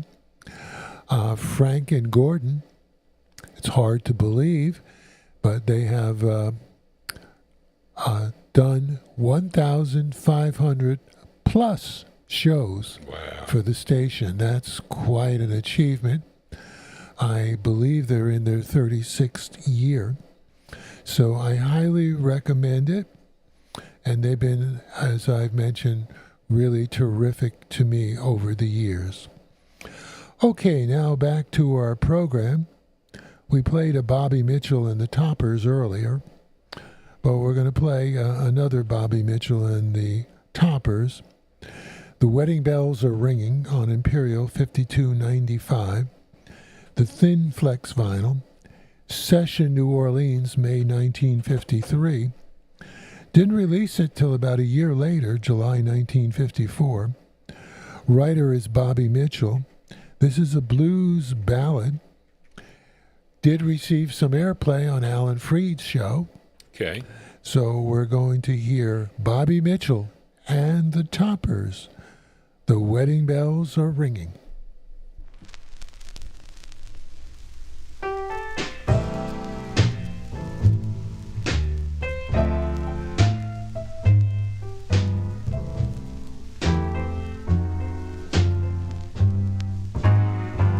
Yes, the wedding bells are ringing. Boys, I'm hooked this time. Yes, the wedding bells are ringing. Boys, I'm hooked this time. You tried to tell me, boys, but I paid you no mind. Yes, you want me, boys, but now it's too late. This woman done hooked me behind the gate.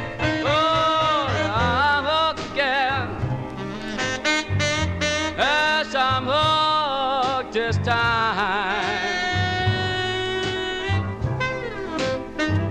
Well, you tried to tell me, but I paid you no mind. Yes, the red bells are ringing, and they're ringing all night long. Yes, the wedding bells are ringing, and they're ringing all night long. But those bells keep on ringing, and I just got to go.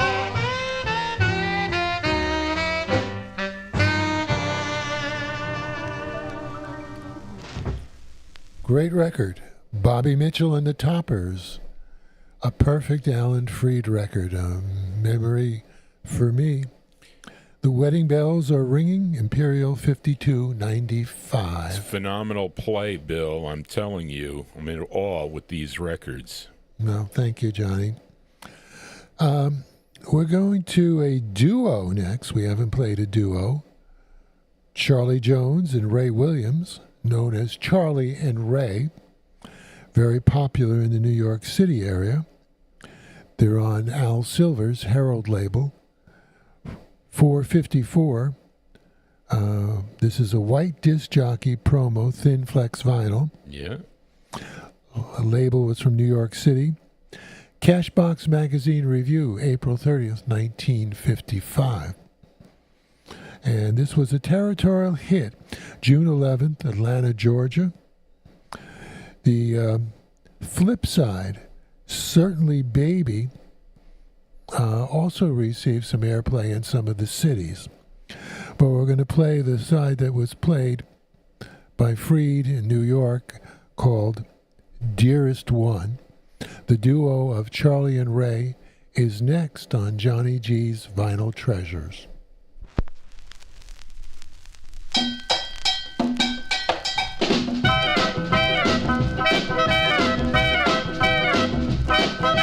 Dearest one, I love you so. Dearest one, can't let you go. If you leave me, pretty baby, if you leave me, tell me maybe. If you leave me, I can't go on. You say that you love me, love me, love me, love me all the time, baby, baby. You are lying, lying, lying all the time. If you leave me, I can't go on.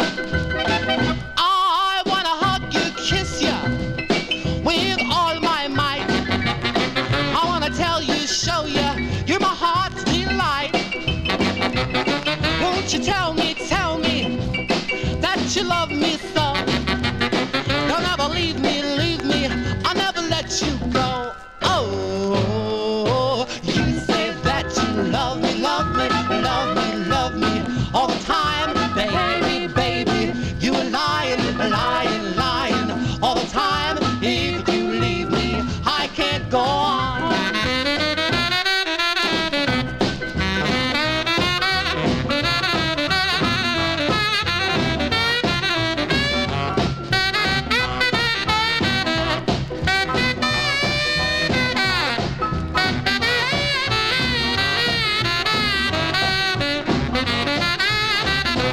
Oh, dearest one, I love you so. Dearest one, can't let you go. If you leave me, pretty baby. If you leave me, don't me maybe. If you leave me, I can't go on. Oh, if you leave me, I can't go on. I really mean it. If you leave me, I can't go on.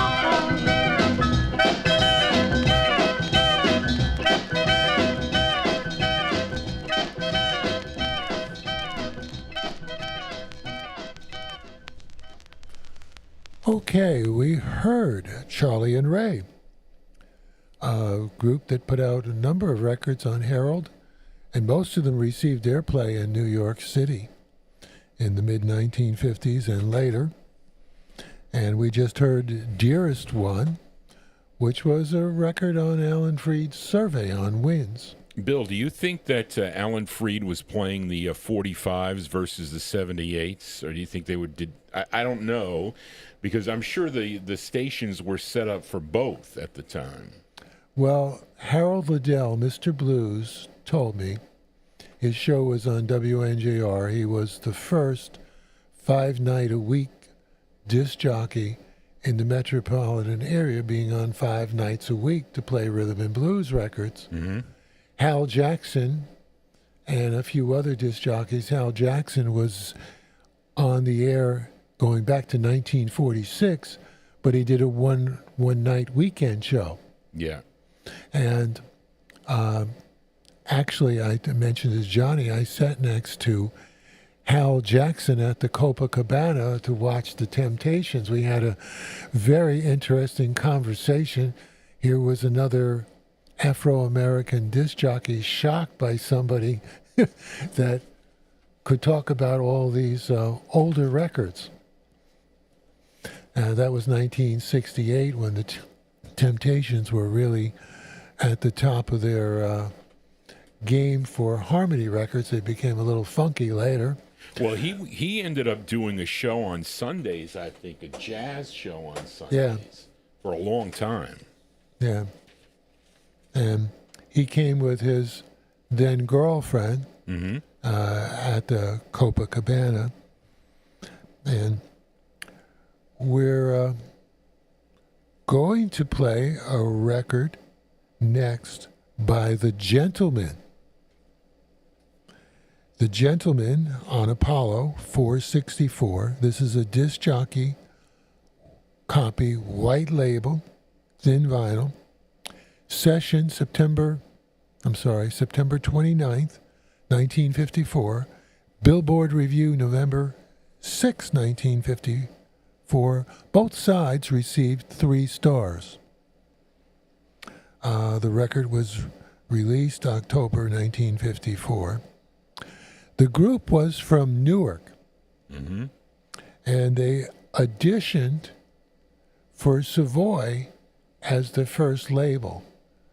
Savoy rejected the group, and they did an April 8th, 1954 recording of an unissued track, and they called themselves the Orchids, and they did the song My Story, which is done on a later Relic Apollo a cappella.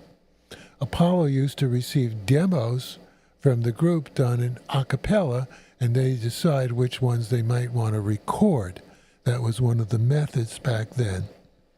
And My Story was later recorded for the Laurie record label, a great record by Ronnie Baker, who was in this group, but I think he went by the name of Lonnie Baker then. Yeah.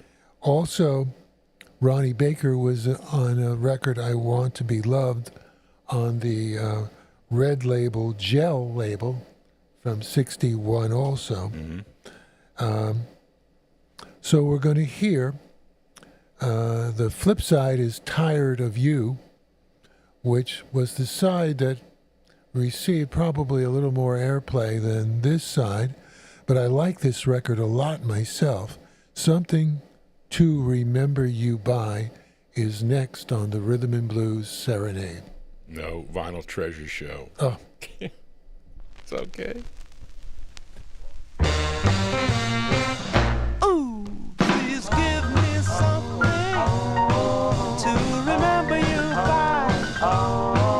Please give me something to remember you by. Just a little bit of something so the love won't die. I went to see my baby, but I didn't go to stay. I went to see my baby, but I didn't go to stay. My soul got happy, and I stayed all day. Oh, I didn't dinner, cats in the fiddle, man in the moon above. He's a real crazy peach, you better run and get a preacher. I'm in the mood for love. Oh, please give me something to remember you by. Please give me something to remember you by. Just a little bit of something so the love won't die, won't die, won't die, won't die, won't die.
Please give me some. Please give me some. Please give me some. This is The Gentleman, unusual long fade on that record. And we heard Something to Remember You By. There you go. You know, folks, if you are enjoying this show and you want to get, you want to send a message to Bill, you can email Johnny G at vinyltreasures@aol.com, and I will forward your message to Bill. And Bill will be back sometime. He'll be doing a special show. And what will we say, Bill? Around September time, possibly. September, probably. Okay, in September, and it'll be a special show, Bill, and it'll be about. It'll be about a whole show on unissued tracks that were later issued after the era or the song recording was many years later. Okay. So these records, many of them are ignored by a lot of radio programs. And quite frankly, I had mentioned the Rhythm and Blues Serenade. They're one of the few shows that play some of these great unissued tracks out there. Tony O does play some also. Johnny's shows are basically request shows, and so. And they're on, and these that you'll be bringing here to the program, are they going to be on? Are they LP tracks? They're going to be a mixture, primarily LP tracks. LPs, some around the world that were released, and some that were only recorded on tape. You mean on live performances? Live, some were live and some were most studio. Okay. Okay, sounds good to me. I don't recall too many folks doing a show of all unissued tracks, meaning, like, as an example, a Lark's record that was recorded in 1952 was finally released on the Relic series in 1987. Mm-hmm. That's considered an unissued track. Right. So. And we'll cross up the AI, too. They probably won't recognize these songs. That's a possibility. It's a high probability, I'd say. Well, hopefully we don't have a problem. No. Anyway. Okay, we heard The Gentleman, Something to Remember You By. Next, we're going to a group that I've played several tracks already.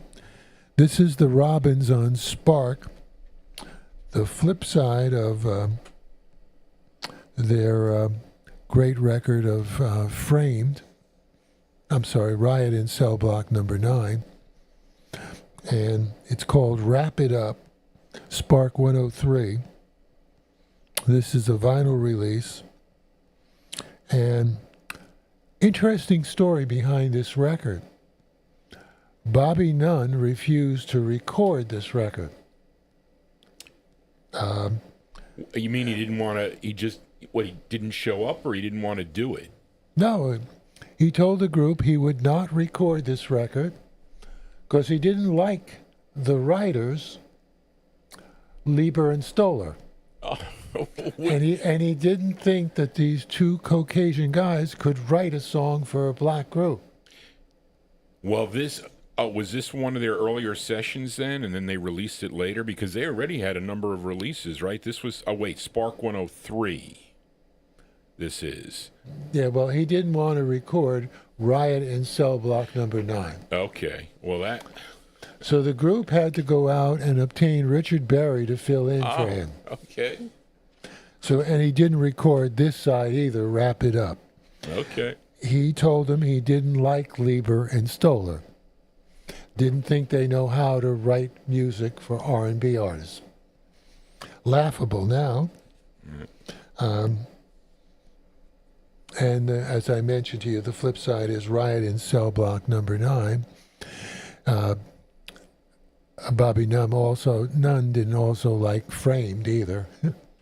So I think that he started to wear out his welcome in the group But Richard Berry does a marvelous job on this record for the bass. So we're going to hear the Robins recording of Wrap It Up, Spark 103, 1954.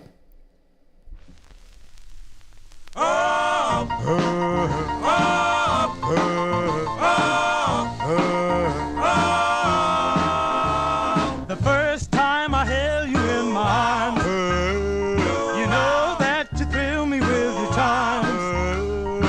Your warm, tender lips got me doing flips, got me crazy as can be.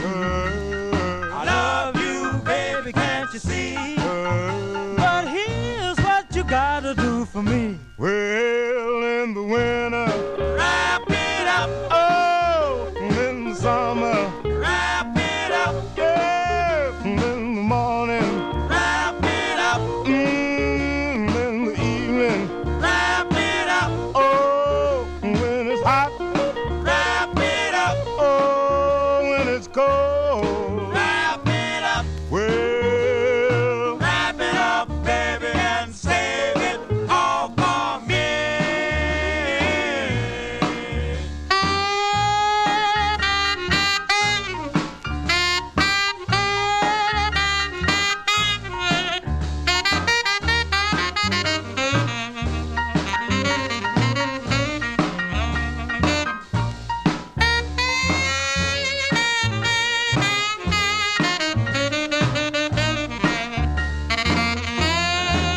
So kiss me and say that you'll be mine, and promise to love me all the time. You're my angel child, how you drive me wild. You're gonna make me lose my mind. I love you, baby, can't you see?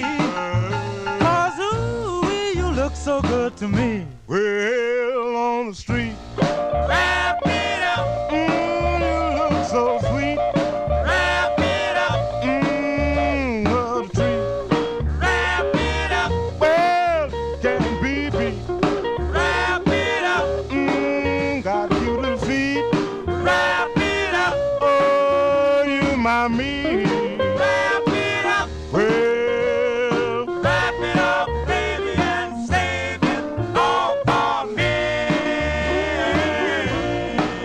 Oh, uh, oh, uh, oh,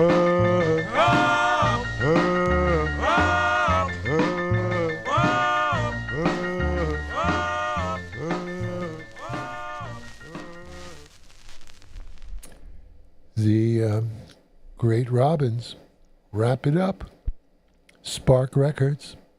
By the way, Spark Records was owned by Lieber and Stoller. Most of our people should know that, but of course, and that's all they were writing rhythm and blues songs for vocal groups. I don't know of pop records that were intended to be pop records that Lieber and Stoller wrote too many of those. They were known to be patrons of the R&B live entertainment nightclubs. Now we're going to Herman Lubinsky's Savoy label, and we have a group from Baltimore. The writer is Leon Harris, one of the members. The session, April 10th, 1952. Release date, October 1952. And this is the 7th of 9 releases. The flip side, Sweet Tooth for My Baby. And Herman personally disliked the Four Buddies. They would have probably had a longer career because they gave him a #1 record with their first release. So now that was because they would get into trouble, correct? Yes. Okay, so they were not doing nice things. But we would consider it petty today, but not back then. Okay. So we're going to hear, this is on the Save O Flex label. This was Henry's, or rather Herman's vinyl process. Savoy 866. Gee, Johnny, it sounds like we're in New York City. These alarms, I know. What could I tell you, Bill? So we're going to hear the Four Buddies. What's the Matter with Me? Here we go.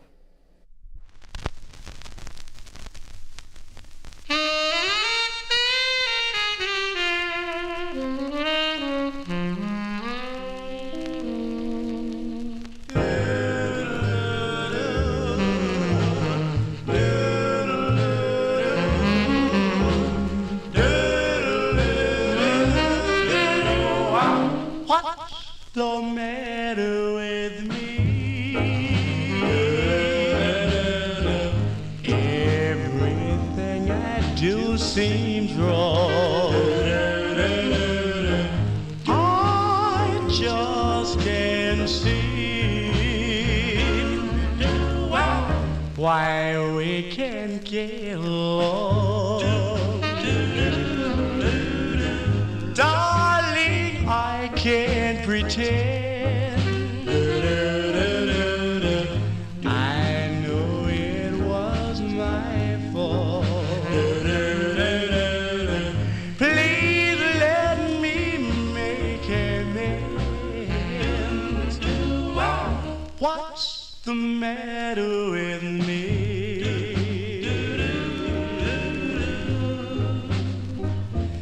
How long can one go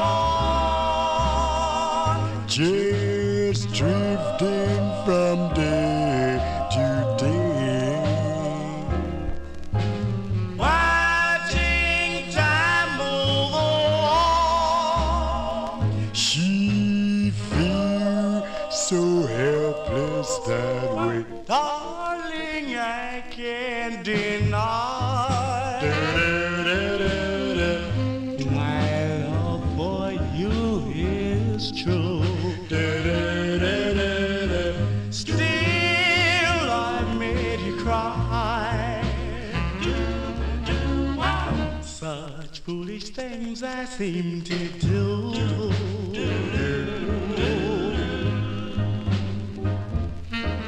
You look at me, and then you see what's the matter with me.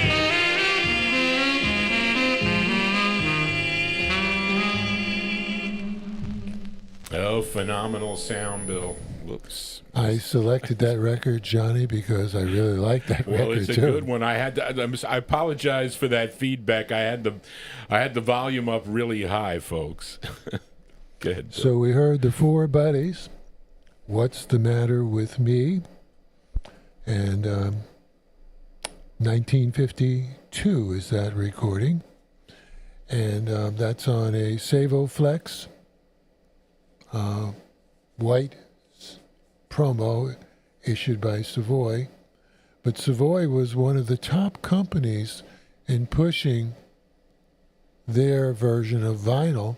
Savo Flex is on most of their releases from 51 forward. So I just mentioned that.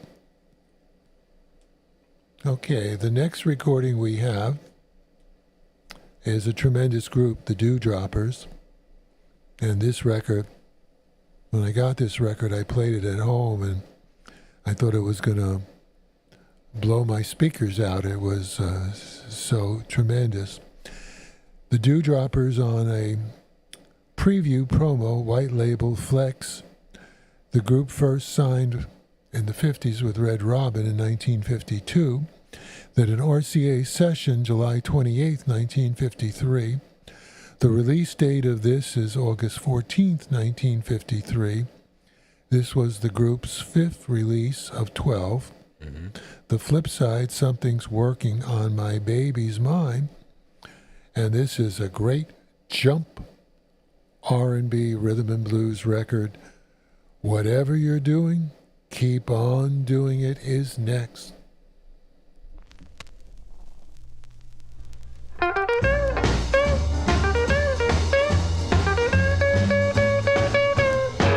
Well, whatever you doing, keep on doing it, cause it sure is good to me. Whatever you doing, keep on doing it, 'cause it sure is good to me. You're driving me crazy, but I'm happy as a man can be. I don't care how you do it, long as you do it, please don't ever stop. I don't care how you do it, long as you do it, please don't ever stop. Well, if you ever stop doing it, I know I'm gonna blow my top. They say that I'm a fool to love you like I do. They say you're going to break my little heart in two. They say you'll kill me dead. They say you'll make me cry. But I don't know a better way for me to die. So whatever you doing, keep on doing it, 'cause it sure is good to me. You're driving me crazy, but I'm happy as a man can be. You got a magic touch, you make me feel so strange, but I like it so much, baby, please don't change. Whatever you doing, keep on doing it, 'cause the show is good to me. I may be crazy, but I'm happy as a man can be.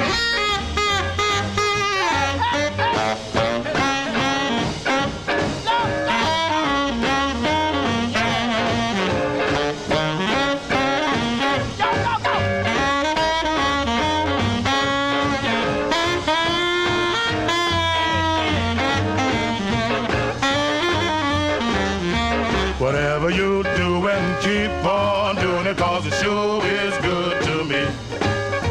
Whatever you doing, keep on doing it, 'cause it sure is good to me. You're driving me crazy, but I'm happy as a man can be. Sometimes you treat me wrong, sometimes you're mean to me, but when we get along, you sweet as you can be. You know just what to do, you know just how to do it. You got the keys to heaven, so lead me on through it. Whatever you doing, keep on doing it, 'cause it sure is good to me. You're killing me, darling, but I'm happy as a man can be. Can be.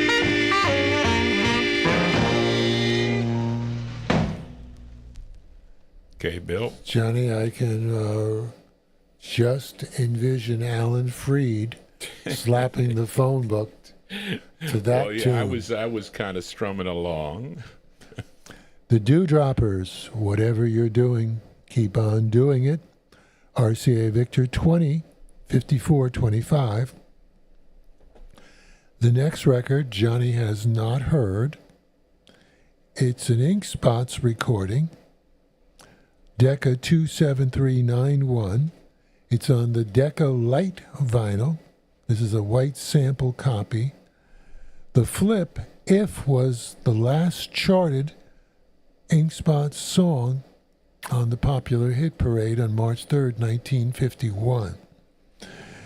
The various original members were from Indianapolis, Indiana, when Bill Kenny became the lead.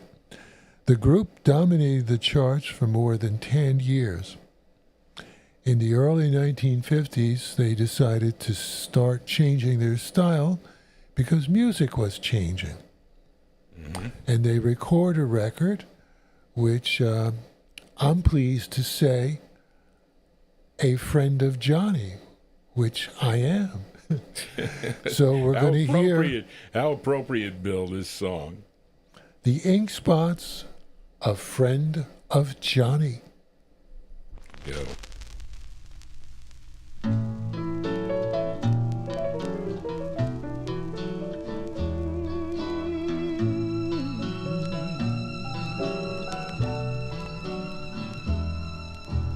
Who am I? Well, I'm a friend of Johnny. You must remember Johnny. He said he knew you well.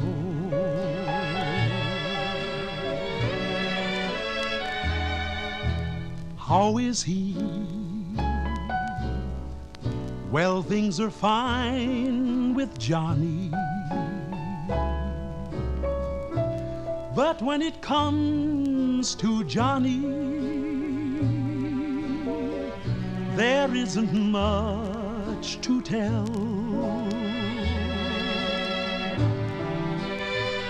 Except you always see him alone, and he keeps an eye on the phone. At a party he's hard to find, 'cause it seems he's got something on his mind. What to do? Well, as a friend of Johnny's, I'm here to say that Johnny doesn't know too much about romance, and Johnny would like to know if he could have another chance.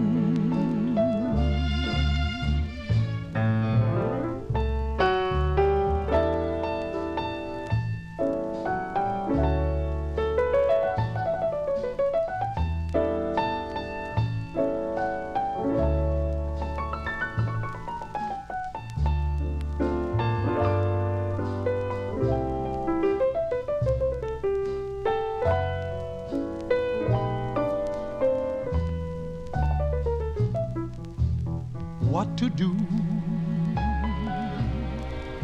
Well, as a friend of Johnny, I'm here to say that Johnny doesn't know too much about romance, and Johnny would like to know if he could have another chance.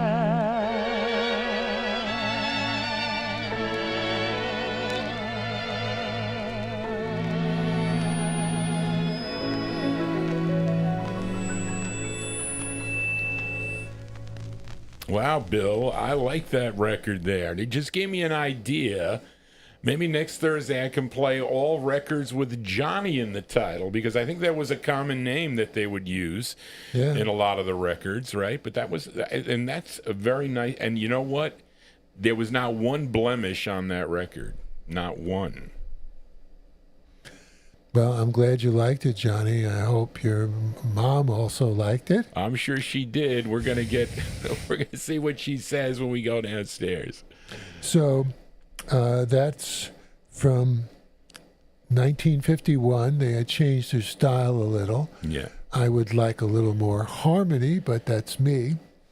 Next, we're going to hear, this became a famous record, Night Train, but we're not going to hear Jimmy Forrest. We're going to hear Wyone Harris's version on the King DJ Special 4555 on the Semi-Flex White promo. And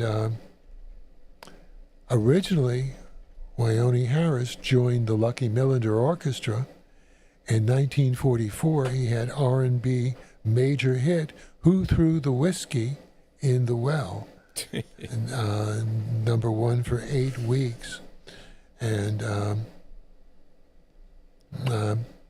I believe that record was on Decca. He later joined King. He was nicknamed Mr. Blues because he was a handsome man and all the women liked him in the nightclubs. Mm-hmm. And of course, he made some classic records like 1948, Good Rockin' Tonight. He was a major blues record seller. Yeah. Billboard review for this record, August 2nd, 1952. 3 stars, and the flip is not bad. Do it again, please. So next on Johnny G's show is the Wyone Harris version of Night Train. There we go, folks.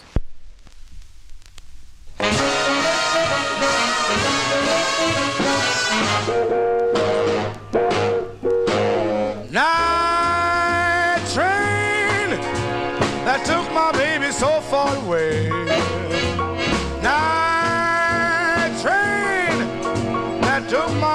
so far away. Tell her I love her more and more every day. My mother said I'd lose her if I ever did abuse her. Should have listened. My mother said I'd lose her if I ever did abuse her. Should have listened. Now I've learned my lesson. My sweet baby was a blessing. I should have listened. Night train, your whistle tore my poor heart in two. Night train, your whistle tore my poor heart in two. She's gone, and I don't know what I'm gonna do.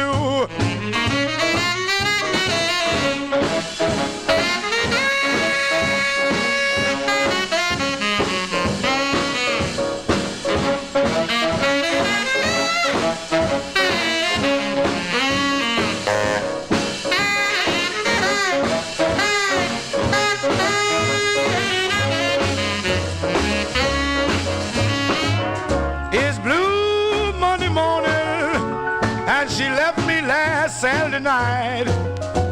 Now it's Blue Monday morning. She left me last Saturday night. Every time I hear a train blow, I get the blues, can't sleep at night. Night train, please bring my baby back home to me. Night train, please bring my baby back home to me. She's gone. The blues she left just won't set me free.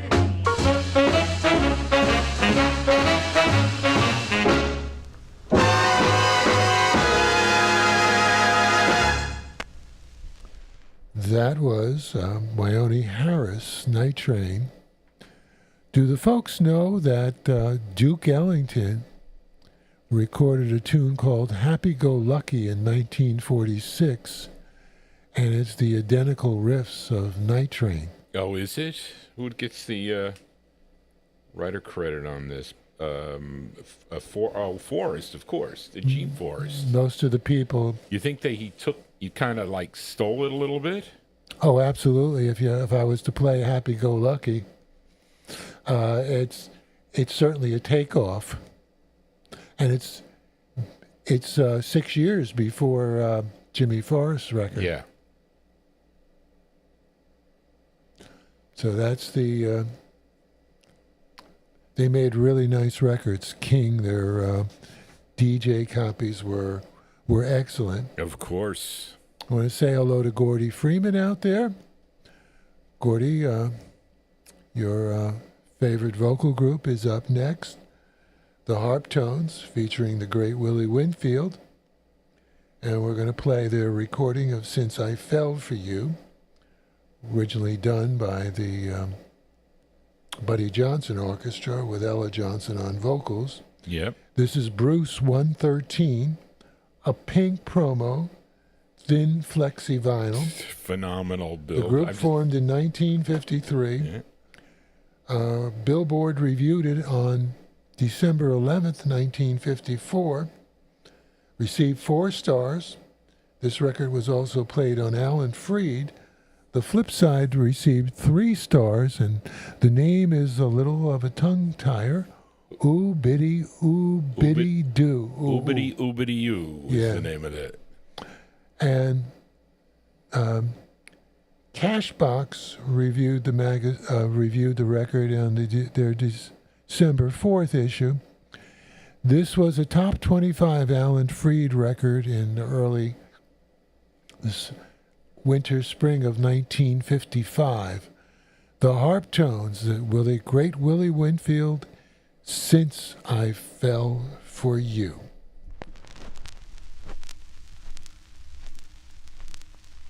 You are gone and left me all alone. You took my love and made me leave my home. Well,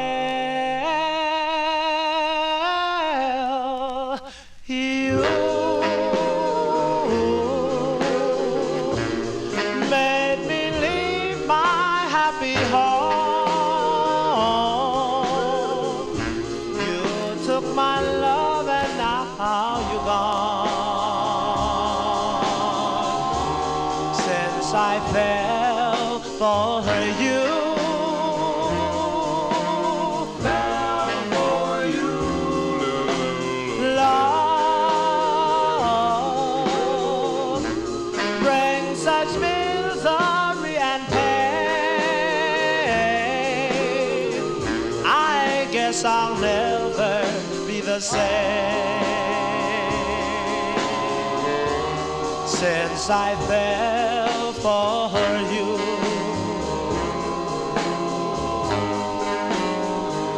Well, it's too bad and it's too sad that I'm in love with you. You love me, then you snub me. But what can I do? I'm still in love with you. Well, I guess I'll never see the light.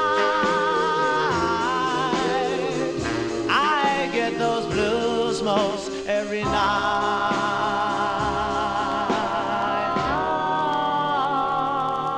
since I fell for you.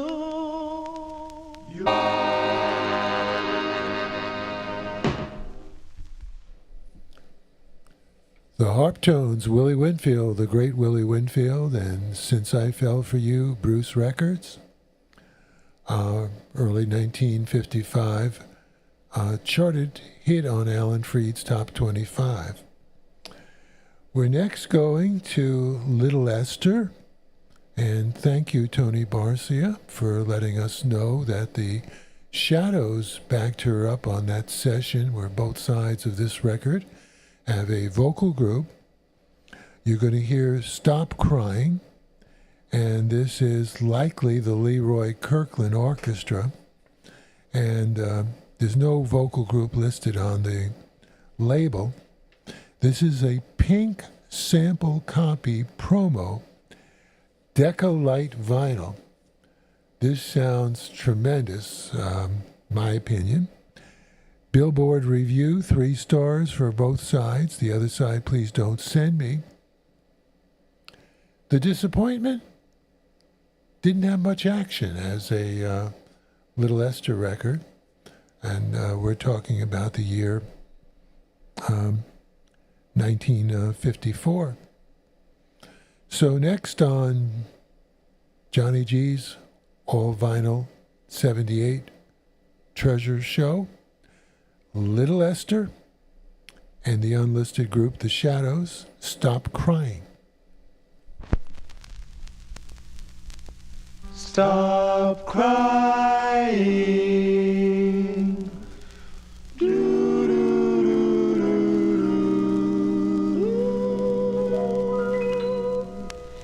Darling, you're crying.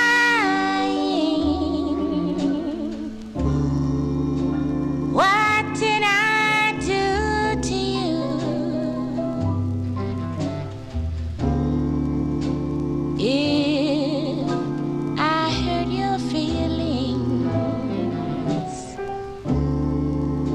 please let me make it up to you.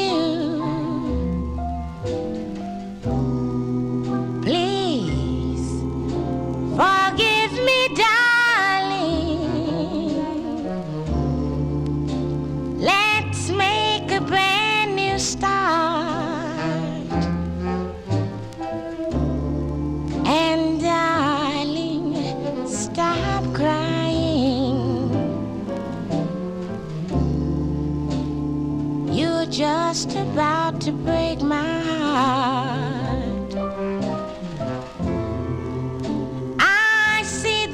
Tears. You're trying so hard to hide. Go on and cry it out, baby. But darling, please, please stay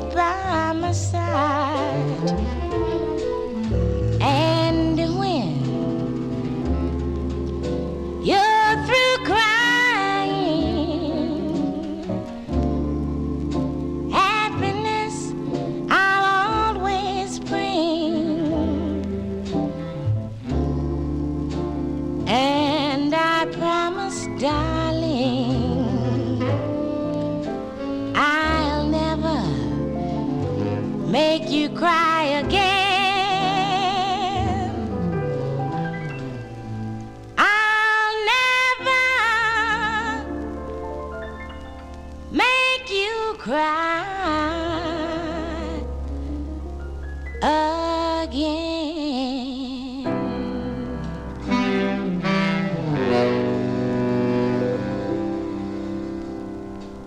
Phenomenal sound, Bill. Little Esther and the Shadows, Stop Crying. I also have the 45, but... I do too, but it doesn't play like that. No. Really tremendous. Your system is great. We're going to the Robins once again, and we're going to play the flip side of the second record we played was All Night Baby.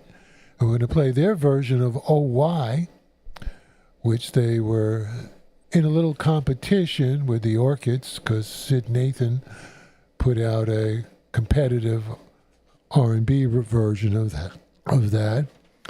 I don't think either recording did tremendously well on the charts. We have this on a RCA Victor 205271 record preview promo, white thin flex vinyl, Grady Chapman lead. All 5 members of the Robins are credited as the writers. The session was Grady's first, January 21, 1953. The release date, April 10, 1953. Billboard gave this record on April 25th 3 stars. The great Grady Chapman and the Robins, Oh Why, is next.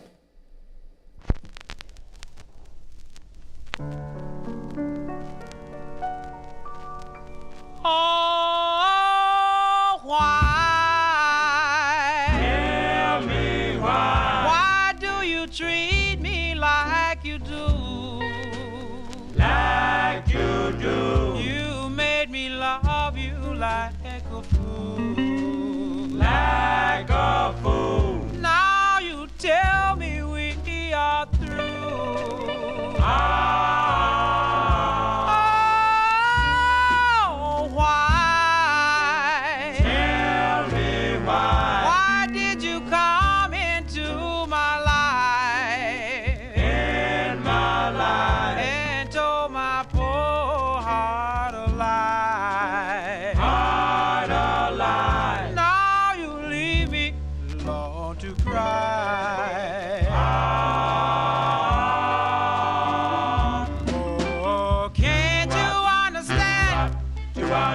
Things we had planned for years and years to come.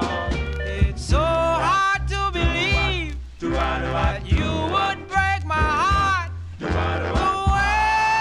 you love me from the start. Oh, baby, why? Tell me why. Does everything happen to me? Happen to me. I'm always left behind. Left behind. With the blues all the time.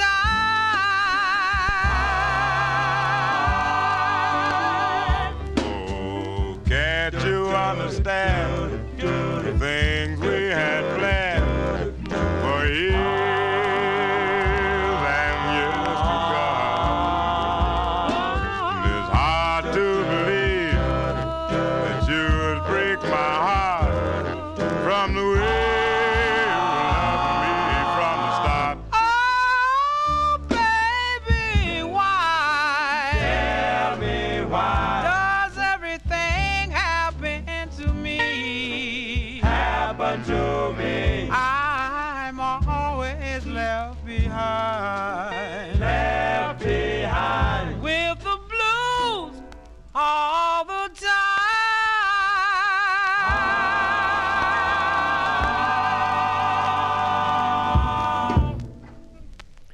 Grady Phenomenal. Chapman. Sorry, Johnny. Phenomenal, I had to say. I'm just saying, Bill, this is very, all these records are just making me drool. Sorry, Johnny. I just have to say it. I'm sorry, but they're great. Well, don't forget, Gordy Freeman is my associate. Yes, so I know. Still, both um, these records is just phenomenal. I can't. I'm just telling you, this is like a collector's show on 78. It's like it's just love these records. Okay, we have 2 more records to go, and Johnny said I'm doing okay on time. You're fine on time. And we have next Billy Bunn and his buddies. That's When Your Heartaches Begin. Now, the interesting thing about this record, and I don't know if Tony Barcia or Frank Gincaro or Charlie Rocco could answer this question. RCA originally put the record out with the flip side titled Wonder. They recalled all the records and then put a second flip side until the real thing comes along. Now, allegedly, this record was put out with the Wonder flip side about 4 days on promos only to the radio station. I never have been able to find anybody that ever had a copy of the Wonder side, and I have never found it on any compilation. So we could use audience assistance if someone should know that. So, but we're going to play Billy Bunn and his buddies. That's When Your Heartaches Begin, RCA Victor 204657, white label, record preview, not for sale, thin flex vinyl, session date March 18th, 1952, release date April 4th, 1952. And we're going to play Billy Bunn and his buddies do the famous 1940s Ink Spots record, That's When Your Heartaches Begin. I wish I were dreaming when you find your sweetheart in the arms of a friend. That's when your heartaches begin. Heartaches begin. When dreams of a lifetime must come to an end. That's when your heartaches begin.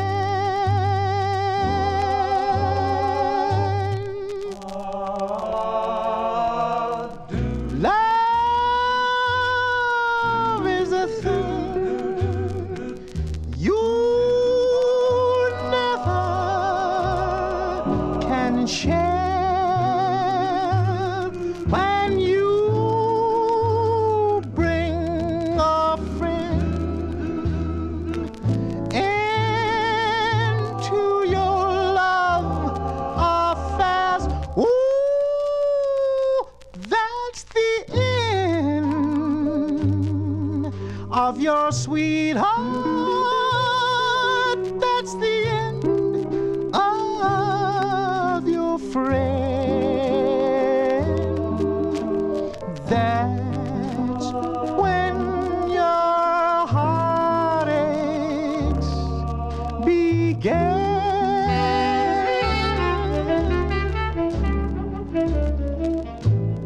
Oh, that's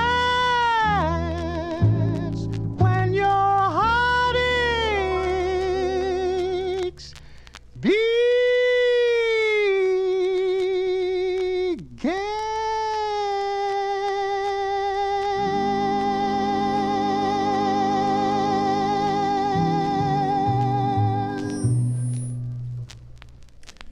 Billy Bunn and his buddies, That's When Your Heartaches Begin.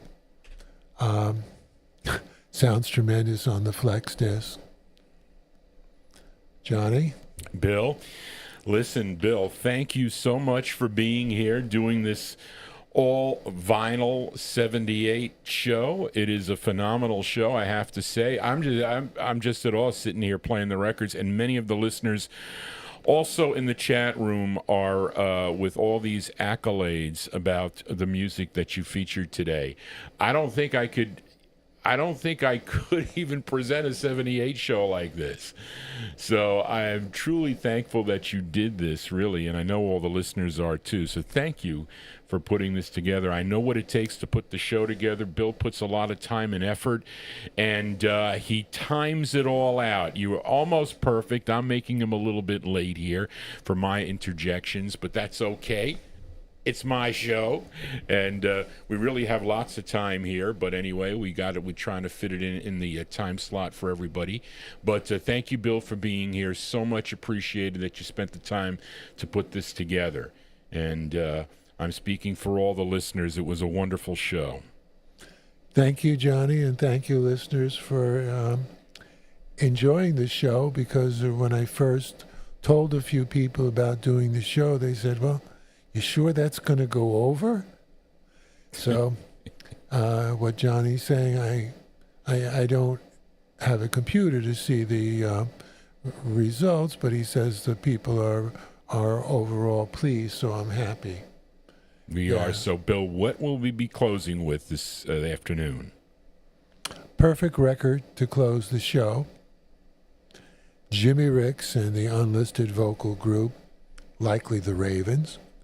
And they do Going Home, Mercury 70330, Black Label, Flex Thin Vinyl, session date 1953, release 1954. The flip side was actually the A side, Lonesome Road. So we're going to be Going Home with a tune titled Going Home. And I thank everybody for listening, for their nice comments. And it makes me very delighted when people are pleased to hear some of these recordings, because for myself, it's been almost a life of work being in this field and trying to learn and enjoy the music.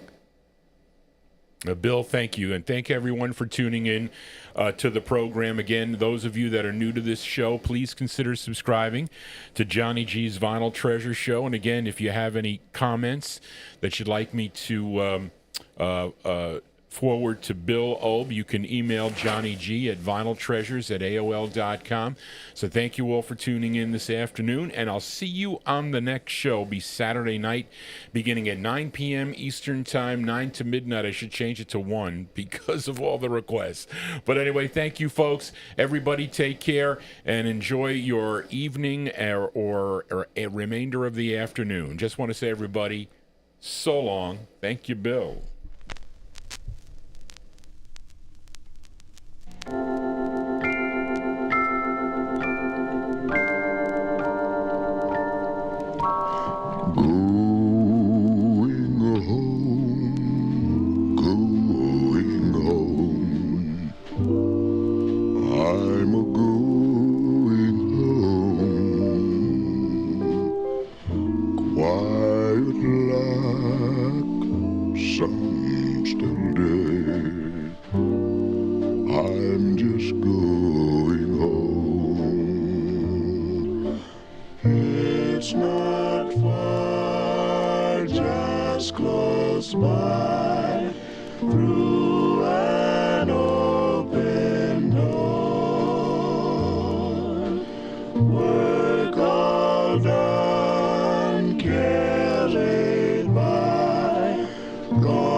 Expecting me